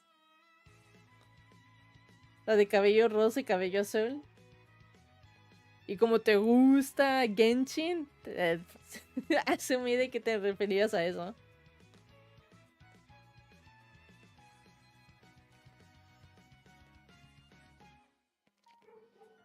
¿Ves lo que pasa cuando uno ya sabe que juegas Genshin? Yo ya te taché de degenerado.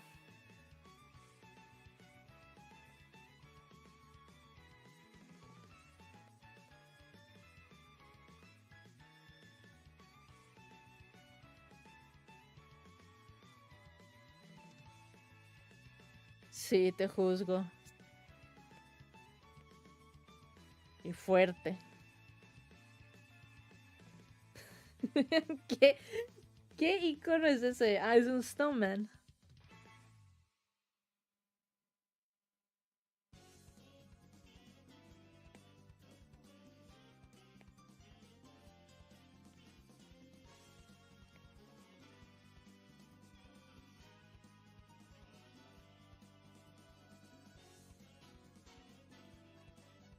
Copy paste al rescate.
Oh Dios, la locura ya te está llegando.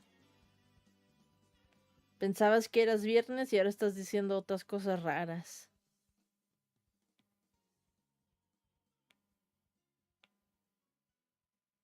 Oh, esta juventud está perdida.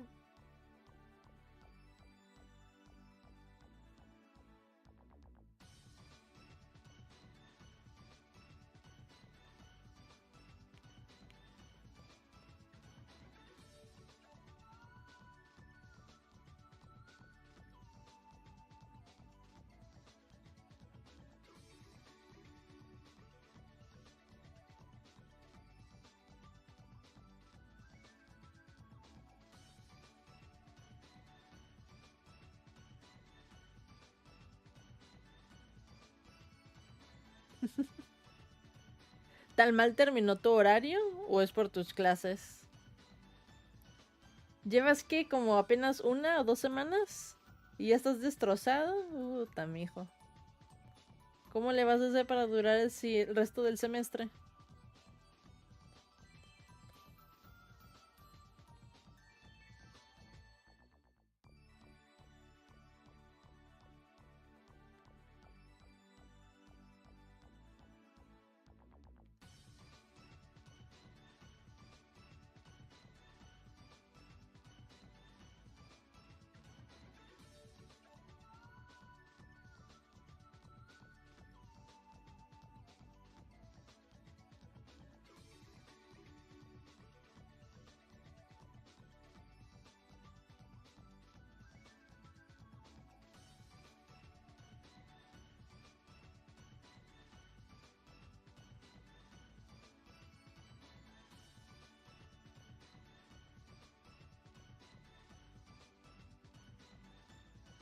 Ah, pues tú por güey, porque te dejas llegar hasta tercera oportunidad, no mames.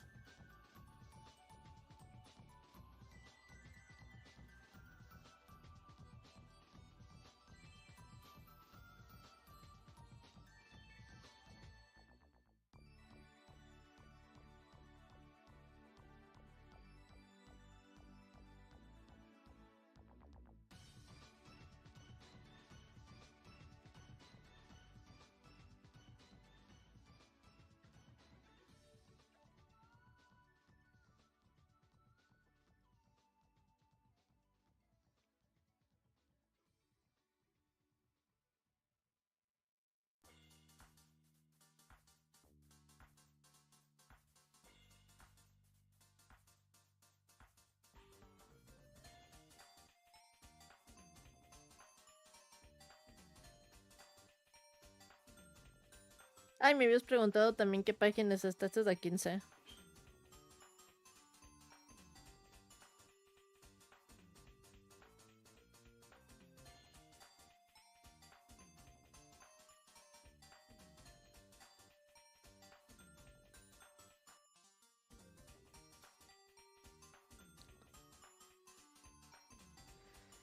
¿El que me mandaste? Ajá.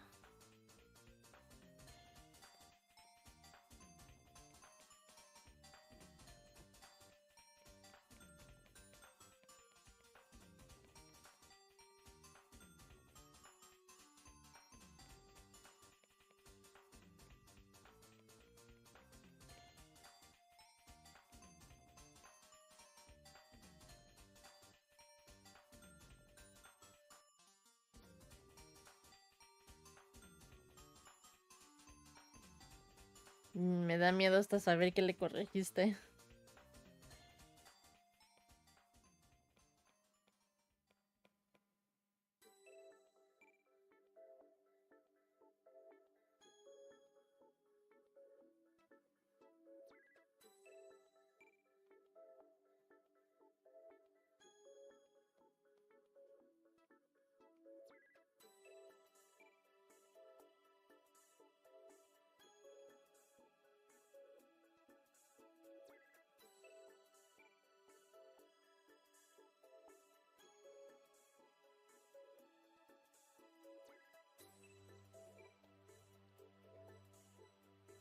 I will see you tomorrow, actually.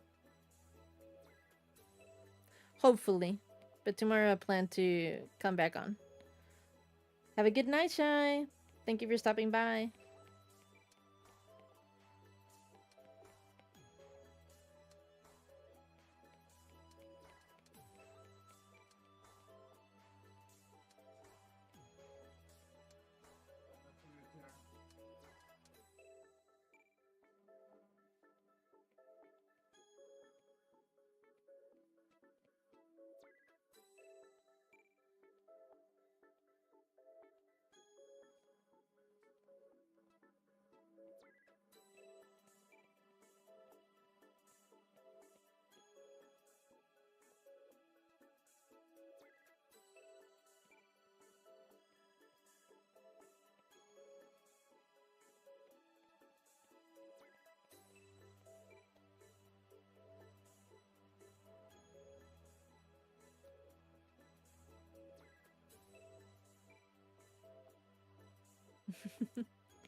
You never have a choice here. You're always signed up on my roster.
I think I made the coattail a bit too short.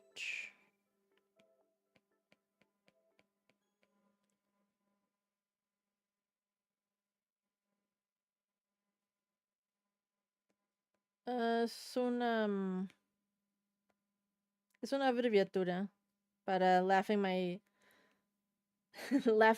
ass off. De que me río. Es una oración de que me río mucho. Me río a carcajadas.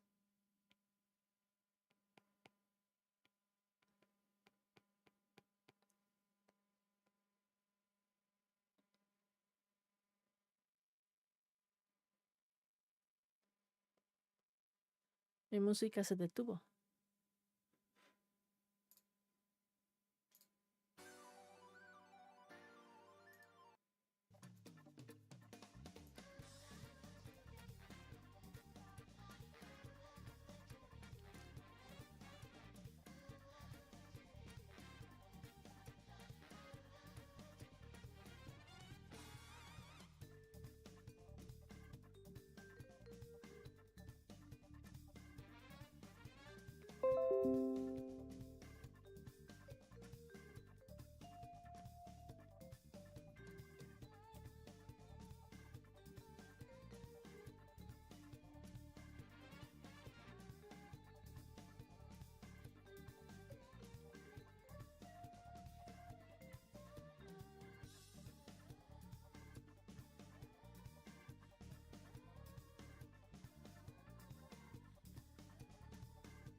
Al parte de la portada, entre comillas, la portada bien fea que tengo.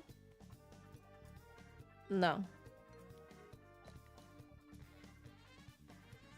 O sea, sí una bonita con una imagen, no, pero posiblemente sí puedo borrar páginas en esa plataforma.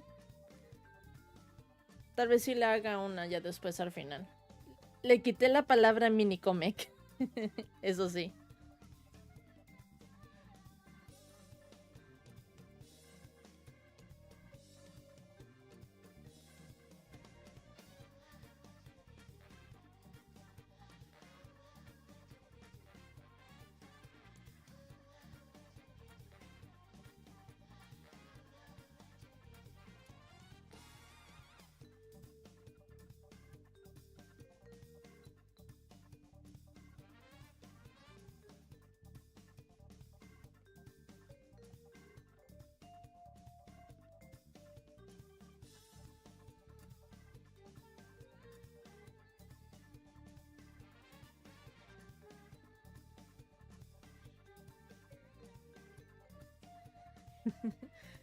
Llevamos apenas 17, bro. Que las 17 que llevo, por cierto, llegan hasta...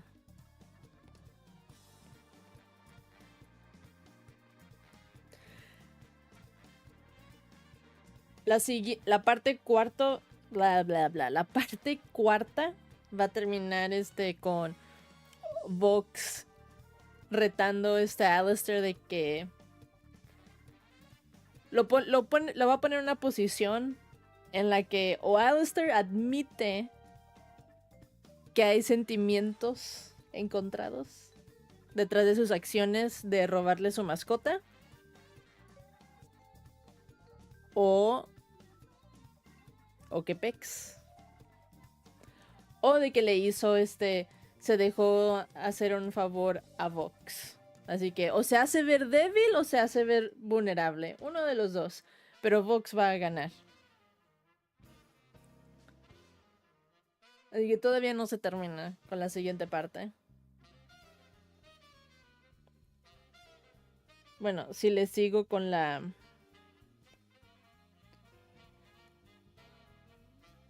con lo mismo de sacar 4 páginas a la vez.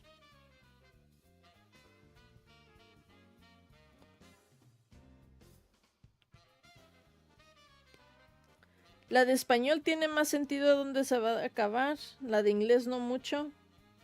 Porque la de inglés va a acabar con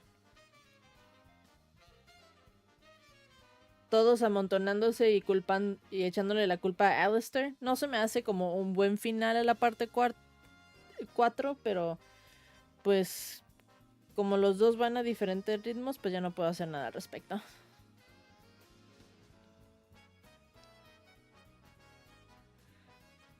No.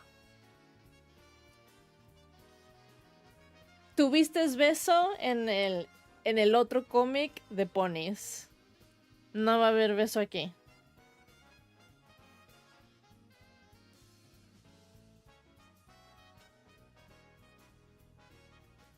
A lo mucho el único beso que va a haber va a ser entre Alistair y Keanu Reeves.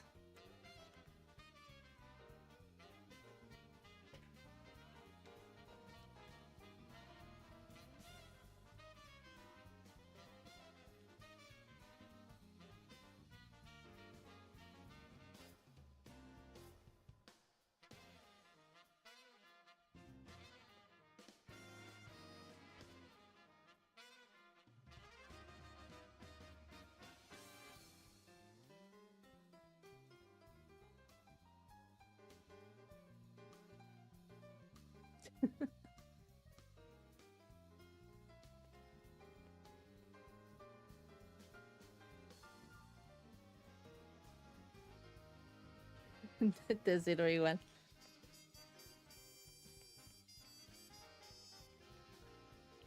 ¿Cómo que te sirve igual? ¿No tienes lealtad a la pareja de Alistair con Vox? ¿Cambias de bando así de fácil?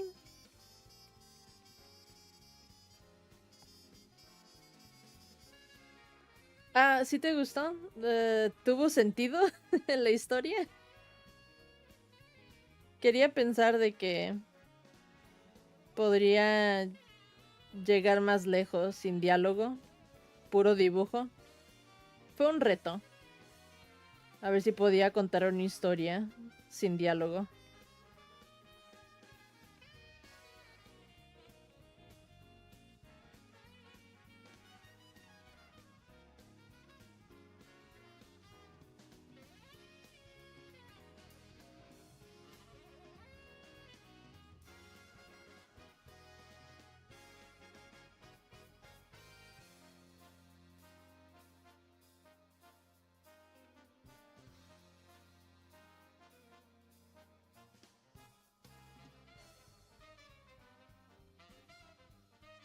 Según tú, pero luego pasa esto.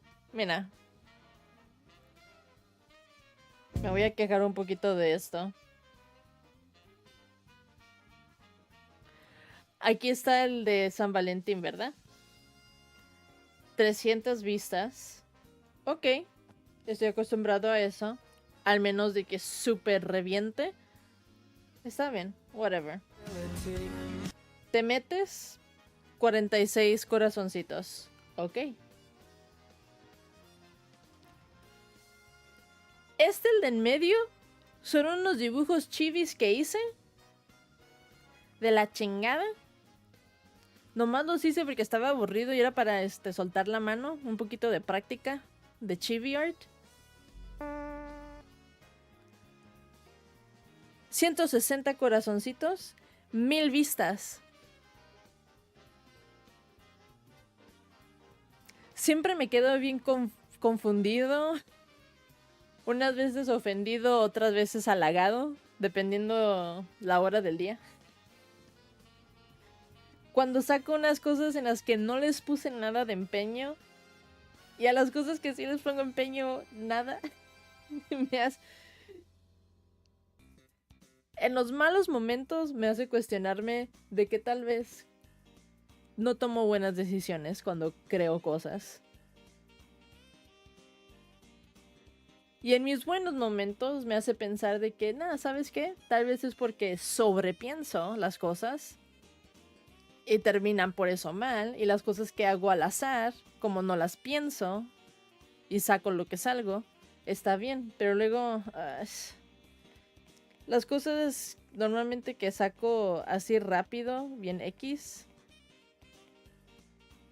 como son tan rápidas, no les saco mucho provecho. No estoy aprendiendo, que digamos.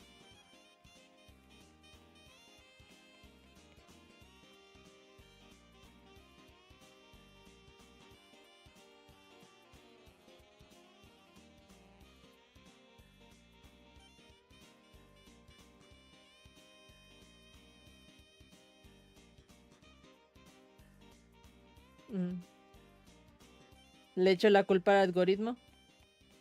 ¿Eso es lo que quieres que haga?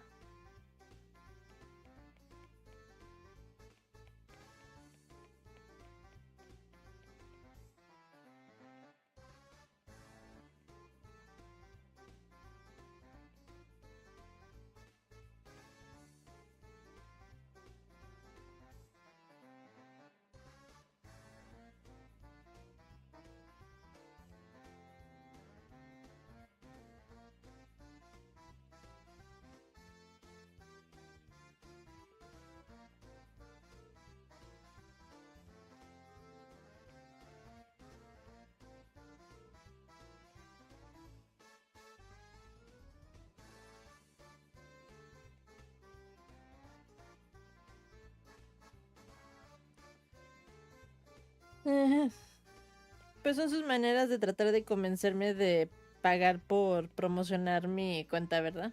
Pero nunca voy a pagar por TikTok.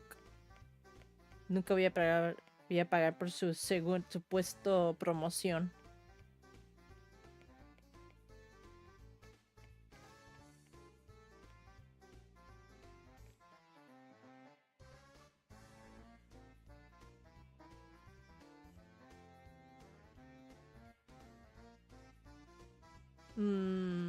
Puede que sí. Puede que sí.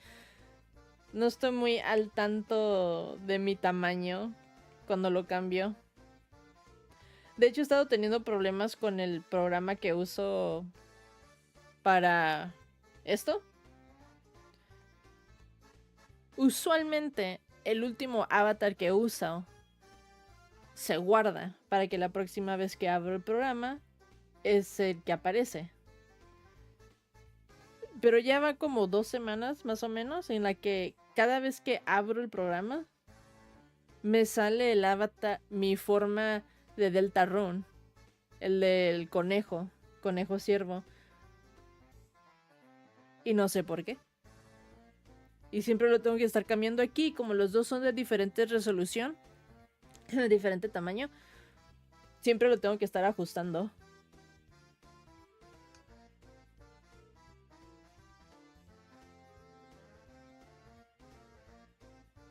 Entonces puede que una vez esté un poquito más chiquito, un poquito más grande.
sé de él, pero no me he metido al fandom para saber de lore.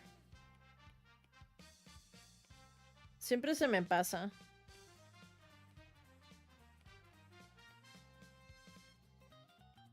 Pero estoy seguro de que si me meto ya a ver gente jugar el juego, ver playthroughs o videos de análisis, me va a encantar.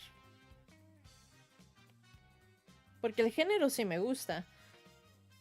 Uno que la mayoría de sus diseños no me gusta tanto. Uno que otro sí.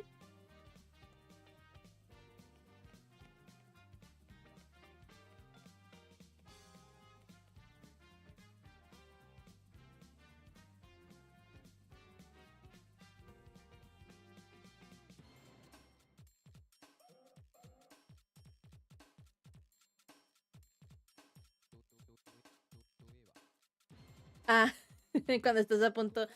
¿Qué es el, el pasillo de justicia? ¿Algo así? Sí, cuando empiezas a hablar con él y es como que te empieza a juzgar y es de que te pasaste de vergas, ahora te voy a matar.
Como es, it's a beautiful day outside. The birds are chirping, the flowers are blooming.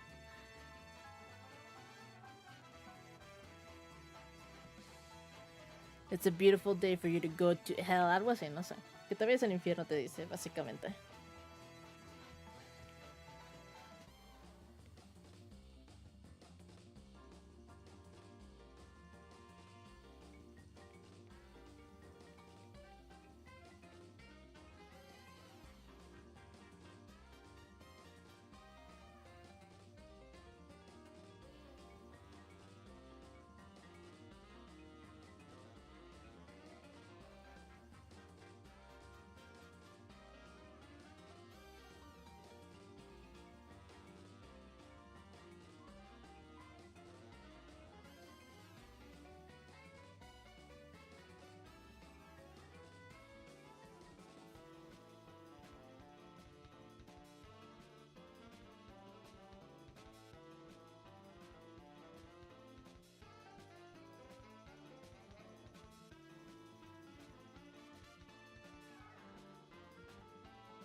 Este comportamiento se lo estoy copiando, de hecho, a mi perrita, que es reactiva también.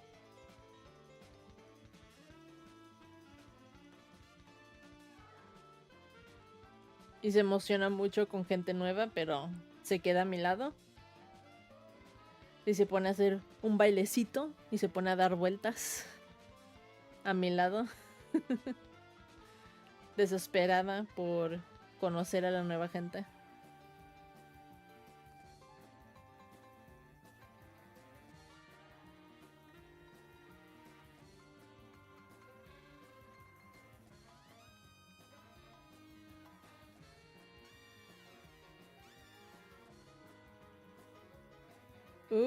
¿Pusiste algo feo?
Probablemente por la palabra. Si incluiste la palabra del infierno, la de hell, tal vez por eso.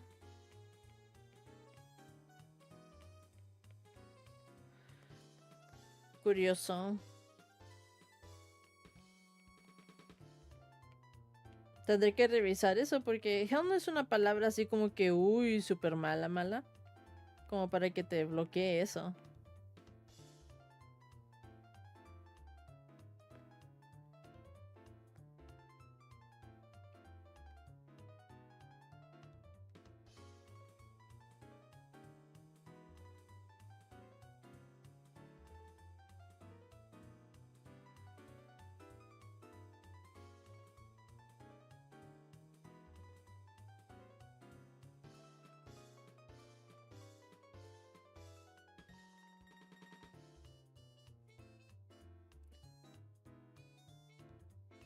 No, porque es un lugar.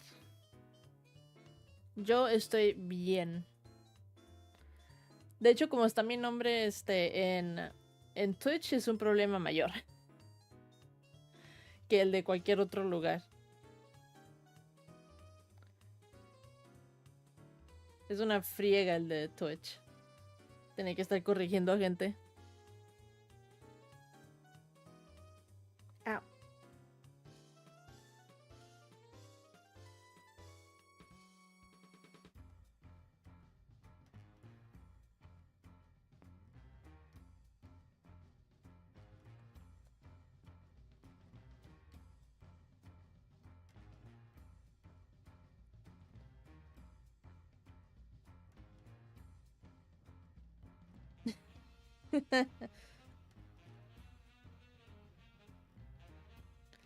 Pero ¿a dónde apuntarías a él si te dicen, a ver, apúntalo en el mapa? Pues no, ¿verdad?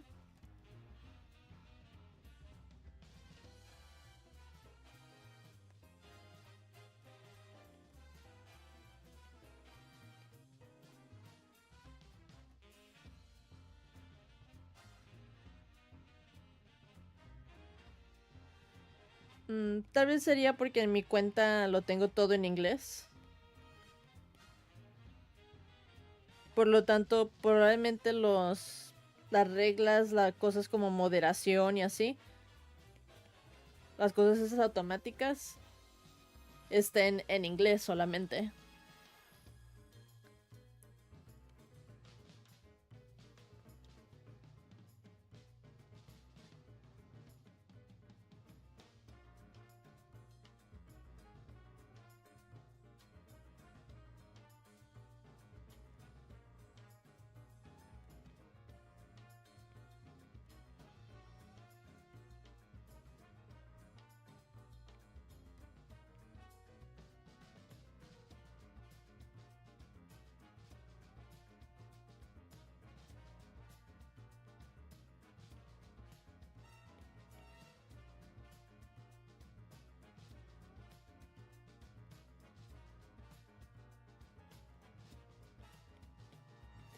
Sí te dije que me puse a regañar a alguien en TikTok.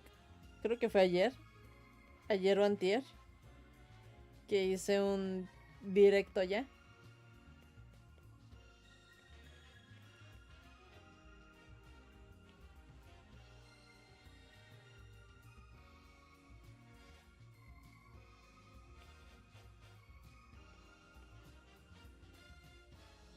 A ver si vuelven a aparecer en el futuro otra vez, pero me dio gusto ahuyentar a alguien.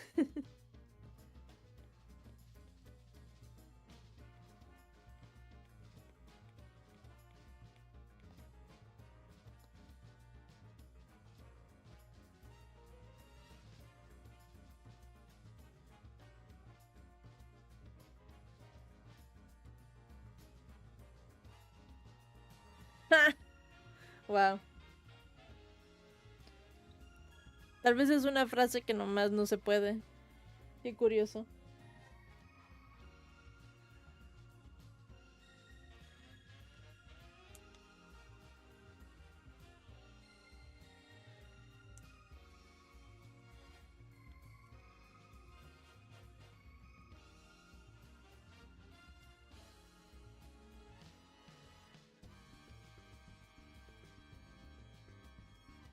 Ah, lo del regaño fue porque hay una persona, no diré su usuario, pero una personita que ha estado frecuentando últimamente. Y fue de esas veces donde sus comentarios hicieron muy aparente su edad. De que, mi cumpleaños fue hace unos días. Ok, general, ambiguo, está bien. Y luego dice, ya soy legal. Y es like, ¿por qué lo dirías así? ¿Por qué? Y luego empieza a decir de que ya, cómo me enfadan mis clases de preparatoria. Y es like... y me puse a regañarlo. Porque también lo tenía mucho en mi mente. Me han salido muchos TikToks últimamente y no sé si es como en indirecta hacia mí de que debería de ser más estricto con esas cosas. De no permitir tanto menor de edad a que sea tan abierto y de sí regañar. Y me puse a regañar a de que, güey, no estés diciendo eso. Pero ya soy legal. No. ¿Por qué te estás poniendo un blanco en la espalda para gente mala? No lo estés diciendo por allí. No compartas esa información. Yo no lo tengo por qué saber. Y otra gente no tiene por qué saberlo. Al menos que le tengas mucha confianza. Y después de mucho tiempo. No debes de estar allí. Y para mostrar también más su inmadurez. Me contesta. Ay, pero yo no tengo tanta confianza en la gente. No te he dicho mi más grande sueño. Y like, verga. Prefiero que me digas tu más grande sueño. Eso no me dice nada de ti. A que me digas que vas en prepa. O sea, no sabes la diferencia entre pinche información personal a información emocional.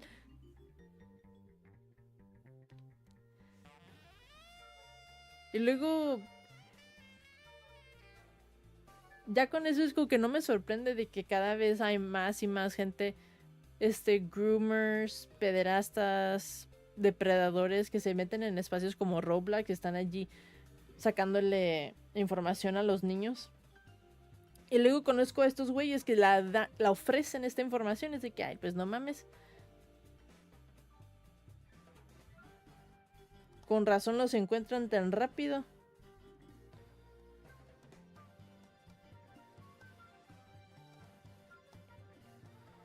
Anyway, le di un sermón, le seguí un ratillo y al final ya estaba como que, pues creo que ya me odian. Y se retiró.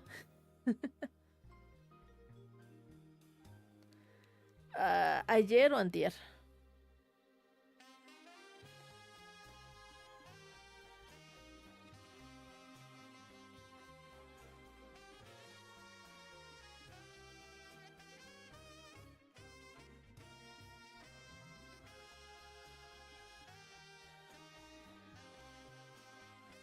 No quisiera ser súper ojete y impedir que alguien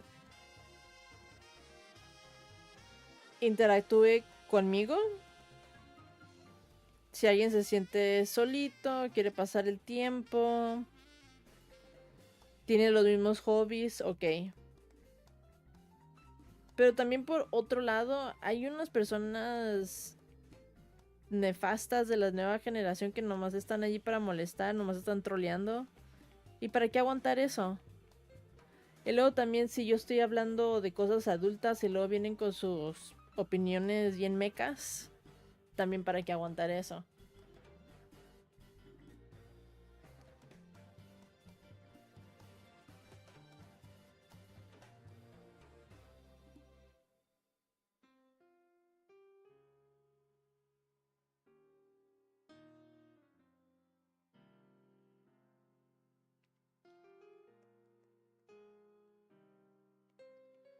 Sí, me salió hace poquito una creadora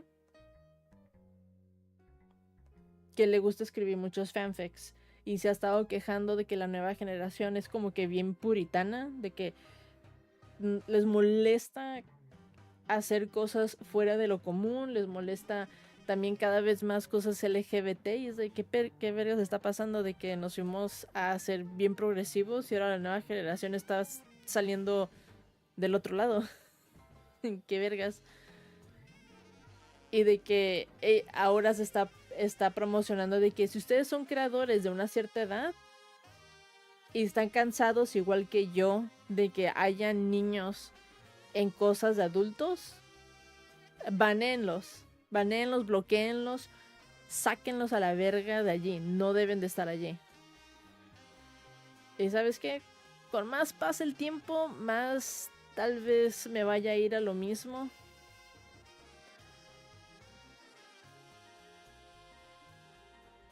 Y es bien fácil, es bien fácil. Son tan güeyes estos mensos, estos mecos frescos. Se delatan bien fácil. De que siguen en escuela, sí, son menores de edad.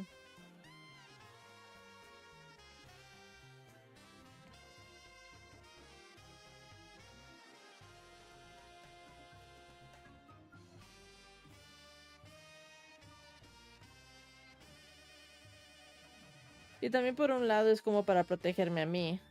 No quiero que después estén allí tomando screenshots y queriendo funarme de que, oh, Gelas me habló cuando yo tenía 15 años. Y es de... Yo no sabía que tenías 15 años, yo pensé que estaba hablando con un adulto.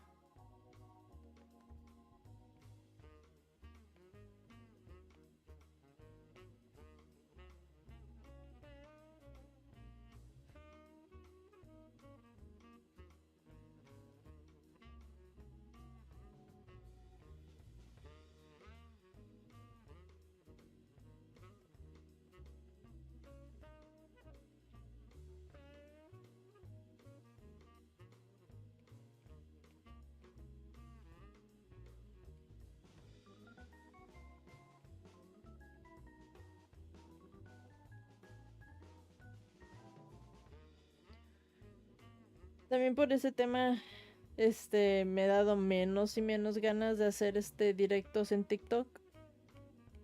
Porque sí siento de que es gente más joven que me encuentra por allí. Y no quiero eso.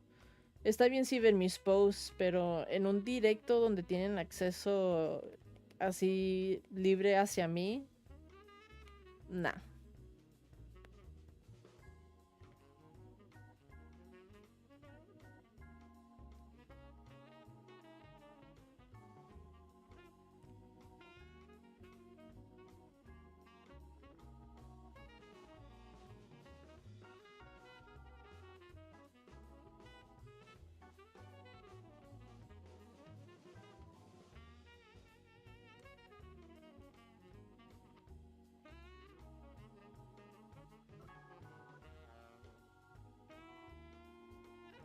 Sí, posiblemente me limite ya nomás a una vez a la semana. En TikTok mejor. Una o dos veces dependiendo, pero ya cada vez me da menos y menos ganas de ponerme allá.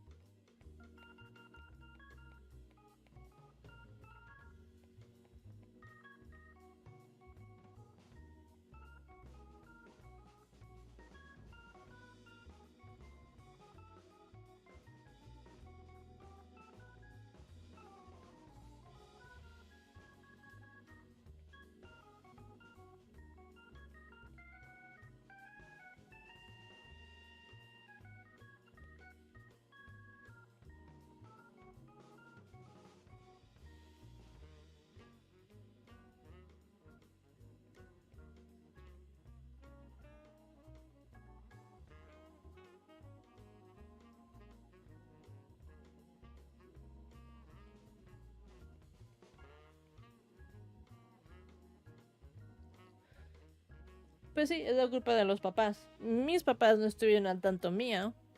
Y por eso terminé viendo cosas como Happy Tree Friends, Casa de los Dibujos, South Park y muchas otras cosas que no debía haber estado viendo a la edad que los vi. Ahora sí diré que sí hay mucha diferencia entre la edad, en la época en la que yo vi esas cosas contra la época de hoy en día. Yo viendo algo como Happy Tree Friends, que lo veía y me agradaba y todo, yo no tenía acceso al internet ni a una computadora como para meterme allí y buscar a otra gente con los mismos gustos, interactuar y luego estar allí compartiendo. Yo vivo en esta ciudad, en esta calle, yo tengo 8 años y también me gusta esta caricatura. No. Yo no tuve una computadora hasta los 13 años. No empecé a usar, una cuenta hasta los 12, 13 años. Y cuando me metía a foros, siempre trataba de hacerme pasar por adulto, pero no trataba de interactuar. Allí yo nomás estaba consumiendo, a ver qué hacía la gente, buscaba imágenes, buscaba historias, pero nunca buscaba interactuar. Nunca me ponía a poner mi cucharita, pues. Si veía que había un problema en la comunidad o algo así, es de que, chido, no chido. Pero yo nunca sentía de que era mi lugar, de que deja yo también interactuar en esta habitación de adultos. Igual era un niño muy tímido, muy sumiso, muy obediente y pudo haber sido por eso también.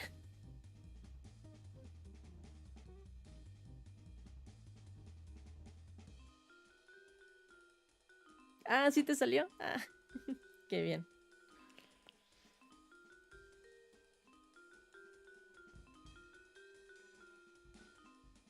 Se me hace gracioso cuando mis propios videos me salen en recomendaciones también. Como me pongo a escuchar música o a ver otros canales pero con una cuenta personal,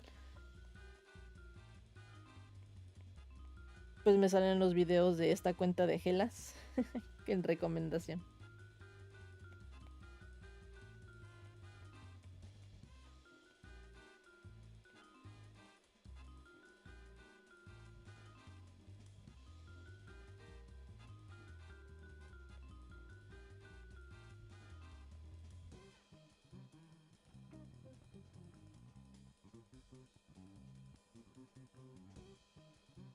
Sí, pues sí, unas veces sí. Unas veces soy mi propio fan. Nadie le pone like a mi video y de que bueno, yo le voy a poner like. A mí sí me gustó.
Perfecto, ya era hora que me hicieras caso.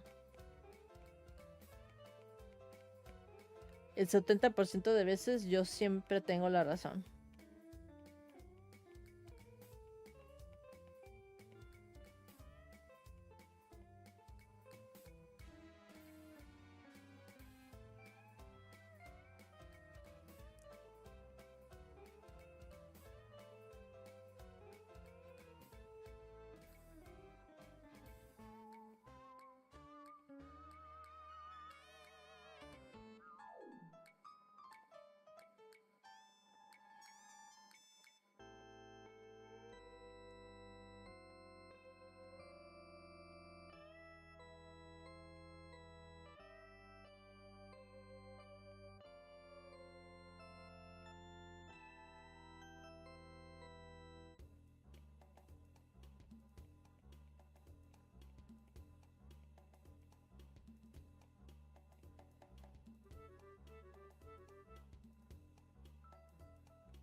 Ay, qué bien. ¿Hacer mejor que yo? Perfecto. Si este macuarro de Gelas lo puede hacer, pues yo también.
No exactamente de así, pero sí. Ok.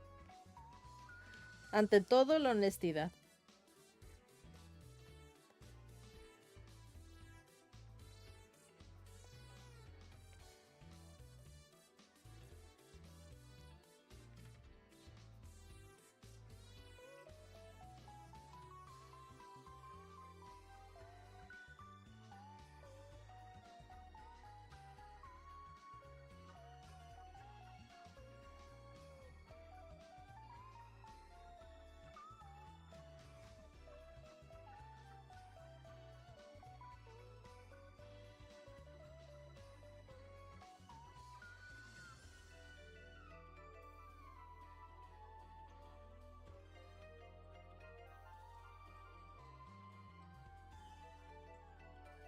Creo que esa es una buena expresión. Of anguish. Quitamos el boceto.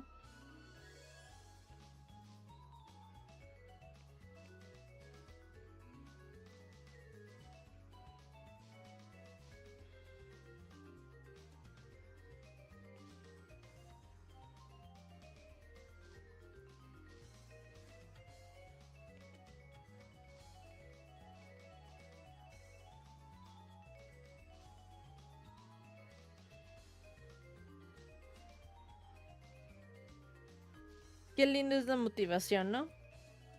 A mí lo mismo me pasa. Esa creadora que te digo que hizo la plataforma, ella a mí me motiva cuando ella habla del hobby de hacer cómics.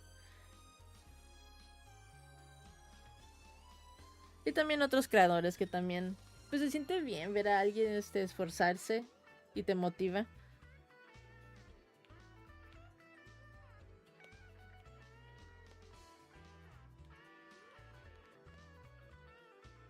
Te hace pensar como que en esos animes donde siguen al protagonista y es de que, oh sí, yo voy a pelear por mi pueblo, por mi familia, por mis valores, porque este personaje me inspiró. Y tal vez de pequeño pensabas de que, ay, qué estúpido es eso. ¿Cómo te va a inspirar alguien para hacer tanto? Pero no, la inspiración, la motivación puede hacer mucho.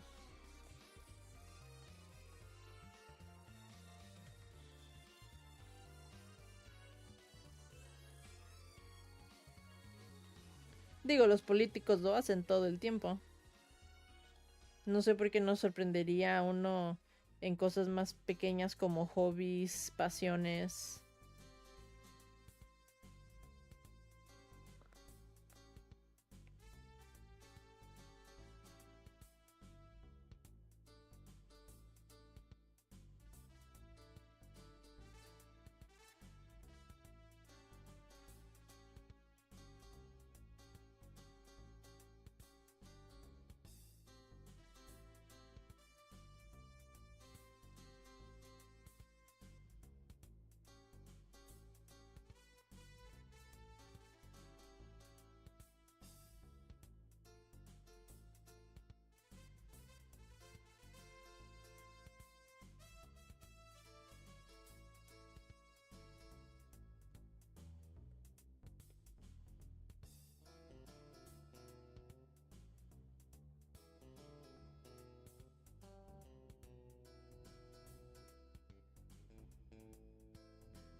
Box is like a little stick figure.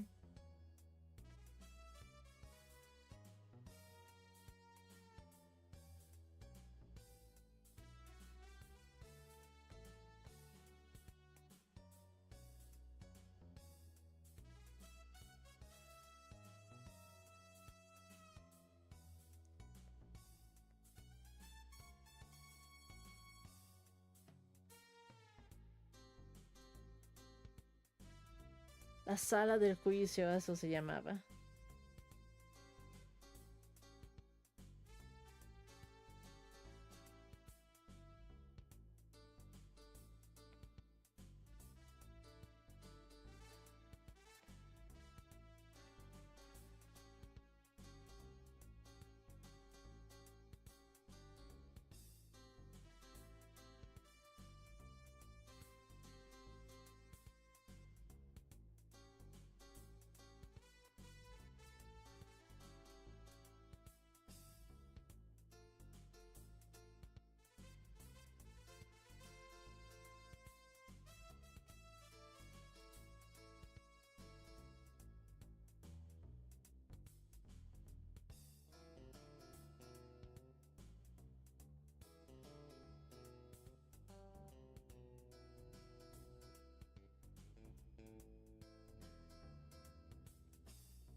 Ah, está bien. Esta vez sí lo habilité, pero es porque es música de videojuegos y YouTube no se molesta con eso.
Ay, ¿quieres que tome agua? Espérate.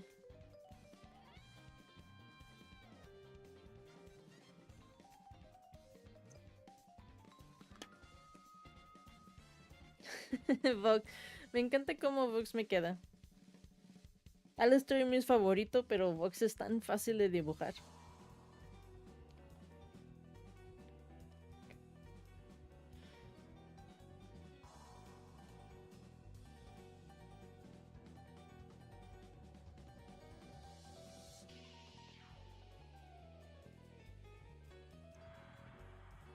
Uf.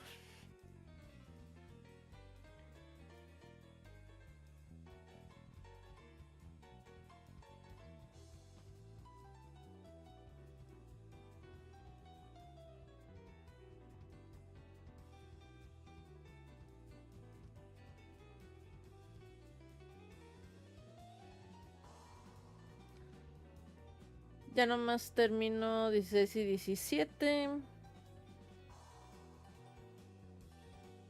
Relleno unas cosas y luego ya hago diálogo y ya podré subirlo. Creo que para...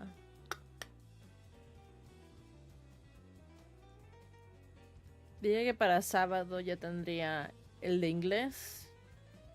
Y en 1 o 2 días el de español.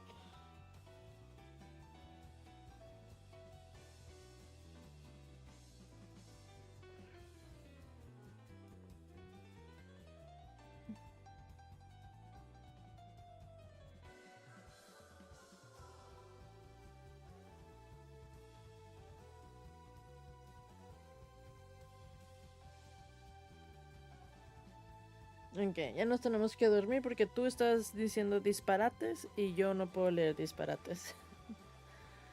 Ya vámonos a mimir. Ya trabajamos mucho. He estado aquí 3 horas.